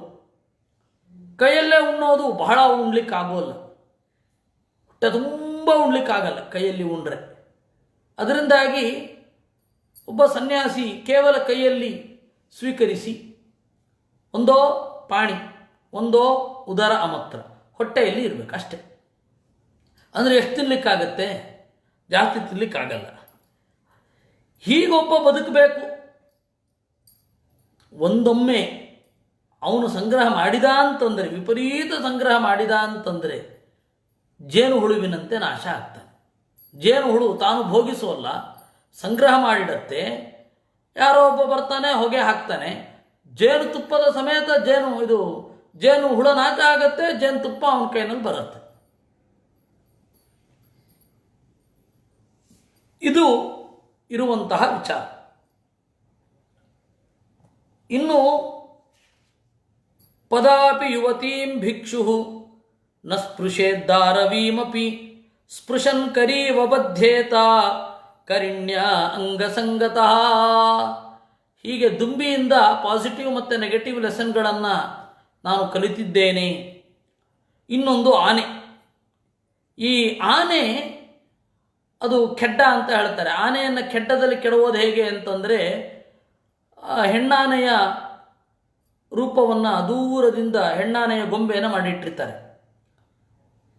ಮದ ಹತ್ತಿದ ಆನೆ, ಹೆಣ್ಣು ಬೇಕು ಅಂತನ್ನುವ ಉತ್ಕಟವಾದ ಬಯಕೆ ಇರುವ ಆನೆ ದಡದಡನೆ ಬರುತ್ತೆ. ಅದು ಬರಬೇಕಾದ್ರೆ ಮಧ್ಯದಲ್ಲಿ ಪೊಳ್ಳು ನೆಲವನ್ನು ಮಾಡಿರ್ತಾರೆ. ದಬಕ್ಕಂತ ಕೆಳಗೆ ಬೀಳುತ್ತೆ, ಬೇರೆಯವರ ವಶಕ್ಕೆ ಸಿಗತ್ತೆ. ಆ ರೀತಿ ಭಿಕ್ಷು ಸನ್ಯಾಸಿ ಪದಾಪಿ ಯುವತಿ ನ ಸ್ಪೃಶೇತ್, ಕಾಲಿನಿಂದ ಕೂಡ ಮುಟ್ಟಬಾರದು. ದಾರವೀಮಪಿ, ಮರದ ಗೊಂಬೆಯ ಹೆಣ್ಣನ್ನೂ ಮುಟ್ಟಬಾರದು. ಅಂದರೆ ಸನ್ಯಾಸಿಗಳಾದವರು ಅಷ್ಟು ಸ್ಟ್ರಿಕ್ಟ್ ಆಗಿ ಇರಬೇಕು. ಸ್ಪೃಶನ್ ಕರೀವ ಬಧ್ಯೇತ, ಮುಟ್ಟಿದರೆ ಸಿಕ್ಕಿ ಬೀಳ್ತಾರೆ. ಹೇಗೆ? ಕರೀವ, ಆನೆಯ ಹಾಗೆ. ಅದರಿಂದಾಗಿ ನಾನು ಆನೆಯಿಂದ ಪಾಠ ಕಲಿತದ್ದು ಇದನ್ನು. ನಾಧಿಗಚ್ಚೇತ್ ಸ್ತ್ರೀಯಂ ಪ್ರಾಜ್ಞಃ ಕರ್ಹಿ ಚಿನ್ಮೃತ್ಯುಮಾತ್ಮನಃ ಬಲಾಧಿಕೈರ್ವಿಹನ್ಯೇತ ಗಜೈರನ್ಯೈರ್ಗಜೋ ಯಥಾ. ಇನ್ನು ಹೆಣ್ಣು ತನಗೆ ಮೃತ್ಯುಭೂತವಾಗಿದ್ದಾಳೆ ಅಂದರೆ ಅವಳನ್ನು ಬಿಟ್ಬಿಡೋದು ಒಳ್ಳೆಯದು. ನೋಡಿ, ಹೆಣ್ಣಿಗಾಗಿ 2 ಆನೆಗಳು ಜಗಳ ಮಾಡಿಕೊಳ್ತವೆ. ಬಲಿಷ್ಠವಾದ ಆನೆ ದುರ್ಬಲವಾದ ಆನೆಯನ್ನು ತುಳಿದು ಬಿಡುತ್ತೆ. ಅದರಿಂದಾಗಿ ಹೆಣ್ಣು ನಮಗೆ ಬಾಳ್ಲಿಕ್ಕಿರಬೇಕು, ಬಾಳು ನೀಗಲಿಕ್ಕಿರಬಾರದು. ಅದರಿಂದಾಗಿ ಹೆಣ್ಣಿಗಾಗಿ ಬಲಿಷ್ಠರೊಡನೆ ವೈರವನ್ನು ಕಟ್ಕೊಳ್ಬಾರದು, ಅದು ಅಸಂಗತ. ಇದನ್ನು ನಾನು ಆನೆಯಿಂದ ಕಲಿತೆ. ಆನೆ ಹೆಣ್ಣಿನ ಮೇಲೆ ಸ್ವಾಮ್ಯವನ್ನು ಸ್ಥಾಪನೆ ಮಾಡಲಿಕ್ಕಾಗಿ ಇನ್ನೊಂದು ಆನೆಯೊಂದಿಗೆ ಹೊಡೆದಾಡುತ್ತೆ, ತೀವ್ರವಾಗಿ ಗಾಯಗೊಂಡು ಸಾಯುತ್ತೆ. ನಾನು ಅದನ್ನು ತಿಳಿದುಕೊಂಡೆ. ಹೆಣ್ಣು ಬದುಕಲಿಕ್ಕಾಗಿ ಇರಬೇಕು, ಬದುಕನ್ನು ಕಳ್ಕೊಳ್ಳಿಕ್ಕಾಗಿ ಅಲ್ಲ. ಈ ಹೆಣ್ಣಿಗಾಗಿ ನಾನು ಎಲ್ಲವನ್ನೂ ತ್ಯಾಗ ಮಾಡ್ತೇನೆ ಅನ್ನುವ ಪರಿಸ್ಥಿತಿ ಬೇಕಿಲ್ಲ. ಯಾಕೆ ಬೇಕದು? ಇಡೀ ಪ್ರಪಂಚವನ್ನೇ ಎದುರು ಹಾಕೊಂಡು ಇವಳನ್ನು ಮದುವೆ ಆಗ್ತೇನೆ, ಯಾಕಪ್ಪ ಬೇಕು? ಅದರಿಂದಾಗಿ ಯಾವುದಕ್ಕೆ ಎಷ್ಟು ಮಹತ್ವ ಕೊಡಬೇಕು ಅಷ್ಟು ಮಹತ್ವ. ಜೊತೆಗೆ ಧರ್ಮಾಚರಣೆ ಮಾಡಲಿಕ್ಕಾಗಿಯೋ ಅಥವಾ ಯಾರ ವಿರೋಧವೂ ಇಲ್ಲದೆ ಗಾರ್ಹಸ್ಥ್ಯ ಧರ್ಮವನ್ನು ಪಾಲನೆ ಮಾಡಲಿಕ್ಕಾಗಿಯೋ ಹೆಣ್ಣು ಸಾಕು. ಆದರೆ ಆ ಹೆಣ್ಣಿಗಾಗಿ ತಮ್ಮ ಕುಟುಂಬದವರು, ನನ್ನ ದಾರಿ, ಇಡೀ ಸಮಗ್ರ ಸಮಾಜವನ್ನು ಎದುರು ಹಾಕೊಂಡು ಬಾಳುವಂಥದ್ದೇನು ಬೇಕಿಲ್ಲ, ಅನವಶ್ಯ. ಆಮೇಲೆ ಒಂದು ಹಂತದಲ್ಲಿ ಆ ಹೆಣ್ಣಿನ ಜೊತೆಗೆ ಬೇರೆ ಭೋಗಗಳು ಇದ್ದರೆ ಸಾಕಿತ್ತು, ಅಣ್ಣ ಇರಬೇಕಿತ್ತು, ತಮ್ಮ ಇರಬೇಕಿತ್ತು, ಜೊತೆಗೆ ಸಮಾಜದ ಬಂಧುಗಳು ಇರಬೇಕಿತ್ತು ಅನ್ನಿಸ್ಲಿಕ್ಕೆ ಶುರು ಆಗುತ್ತೆ. ಅವಾಗ ಹೇಳ್ಕೊಳ್ಳಿಕ್ಕಾಗಲ್ಲ, ಬಿಡಲಿಕ್ಕಾಗಲ್ಲ. ಅದರಿಂದ ಎಚ್ಚರದಿಂದ ಇರಬೇಕು. ಯಾವುದು ಎಷ್ಟು ಅಗತ್ಯವೋ ಅಷ್ಟರ ಜೊತೆಗಿರಬೇಕು. ಯಾರನ್ನು ಎಷ್ಟು ವಿರೋಧ ಮಾಡ್ಬೋದೋ ಅಷ್ಟು ವಿರೋಧ ಮಾಡ್ಬೋದು. ಯಾರನ್ನು ಎಷ್ಟು ಗೌರವಿಸಬೇಕೋ ಅಷ್ಟು ಗೌರವಿಸಬೇಕು. ಹೆಣ್ಣಿಗಾಗಿ ಇಡೀ ಪ್ರಪಂಚವನ್ನು ಎದುರು ಹಾಕೊಳ್ತೇನೆ ಅನ್ನೋದ್ರಲ್ಲಿ ಅರ್ಥ ಇಲ್ಲ. ಇದು ನಾನು ಆನೆಯಿಂದ ಕಲಿತ ಪಾಠ. ನ ದೇಯಂ ನೋಪಭೋಗ್ಯಂಚ ಲುಬ್ಧೈರ್ಯ ದುಃಖ ಸಂಚಿತಂ ಭುಂಕ್ತೆ ಸ್ವಮಪಿ ತಚ್ಚಾನ್ಯೋ ಮಧುಹೇವಾರ್ಥವಿನ್ಮಧು. ಇನ್ನು ಜೇನು ಕುರುಬನನ್ನು ನೋಡಿದೆ, ಅದರಿಂದ ಒಂದು ಪಾಠ ಕಲಿತೆ ನಾನು. ಏನು? ಯಾರು ಉಣ್ಣದೆ ತಿನ್ನದೆ ಗಟ್ಟಿಯಾಗಿ ಒಂದು ವಸ್ತುವನ್ನು, ಒಂದು ಜೇನನ್ನು ಕಷ್ಟಪಟ್ಟು ಸಂಗ್ರಹಿಸಿಟ್ಟಿರುತ್ತೆ ಆ ಜೇನು ಹುಳ, ಅದನ್ನು ಇವನು ಓಡಿಸಿ ಇವನು ತಿಂದು ಬಿಡ್ತಾನೆ. ಇವನು ಬೇರೆ ಬೇರೆ ಹೂಗಳ ಹತ್ತಿರ ಹೋಗಿ ಅದನ್ನು ಸೆಳೆದು ತಂದು ಒಂದು ಕಡೆ ಏನಿಟ್ಟಿರೋಲ್ಲ ಸಿಕ್ಕಿಬಿಡುತ್ತೆ. ಮಧುಹಾಯುವ.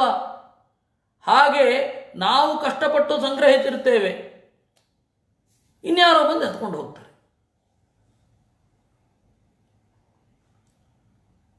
ಅದರಿಂದಾಗಿ ವಿಪರೀತ ಲೋಭಿಯಾಗಬಾರದು. ಕೃಪಣೇನ ಸಮೋದಾತ ವಿದ್ಯತೆ ಭುವನತ್ರಯೇ ಅಂತ. ಕೃಪಣೇನ ಸಮೋದಾತ, ಜಿಪುಣನಿಗಿಂತ ದೊಡ್ಡ ದಾನಿಯೇ ಜಗತ್ತಲ್ಲಿಲ್ಲ ಅಂತ ಒಬ್ಬ ಸಂಸ್ಕೃತದ ಕವಿ ತಮಾಷೆ ಮಾಡ್ತಾನೆ ಸುಭಾಷಿತದಲ್ಲಿ. ಯಾಕೆ ಅಂದರೆ ನೋಪಭುಂಕ್ತೆ ನೈವ ದದ್ಯಾತ್, ಅವನು ತಿನ್ನಲ್ಲ, ಬೇರೊಬ್ರು ಕೊಟ್ಟಿರಲ್ಲ. ಎಲ್ಲವನ್ನು ಕಷ್ಟಪಟ್ಟು ಕೂಡಿಟ್ಟು ಬಹುಭಾಗವನ್ನು ಕೊಟ್ಟು ಬಿಡ್ತಾನೆ.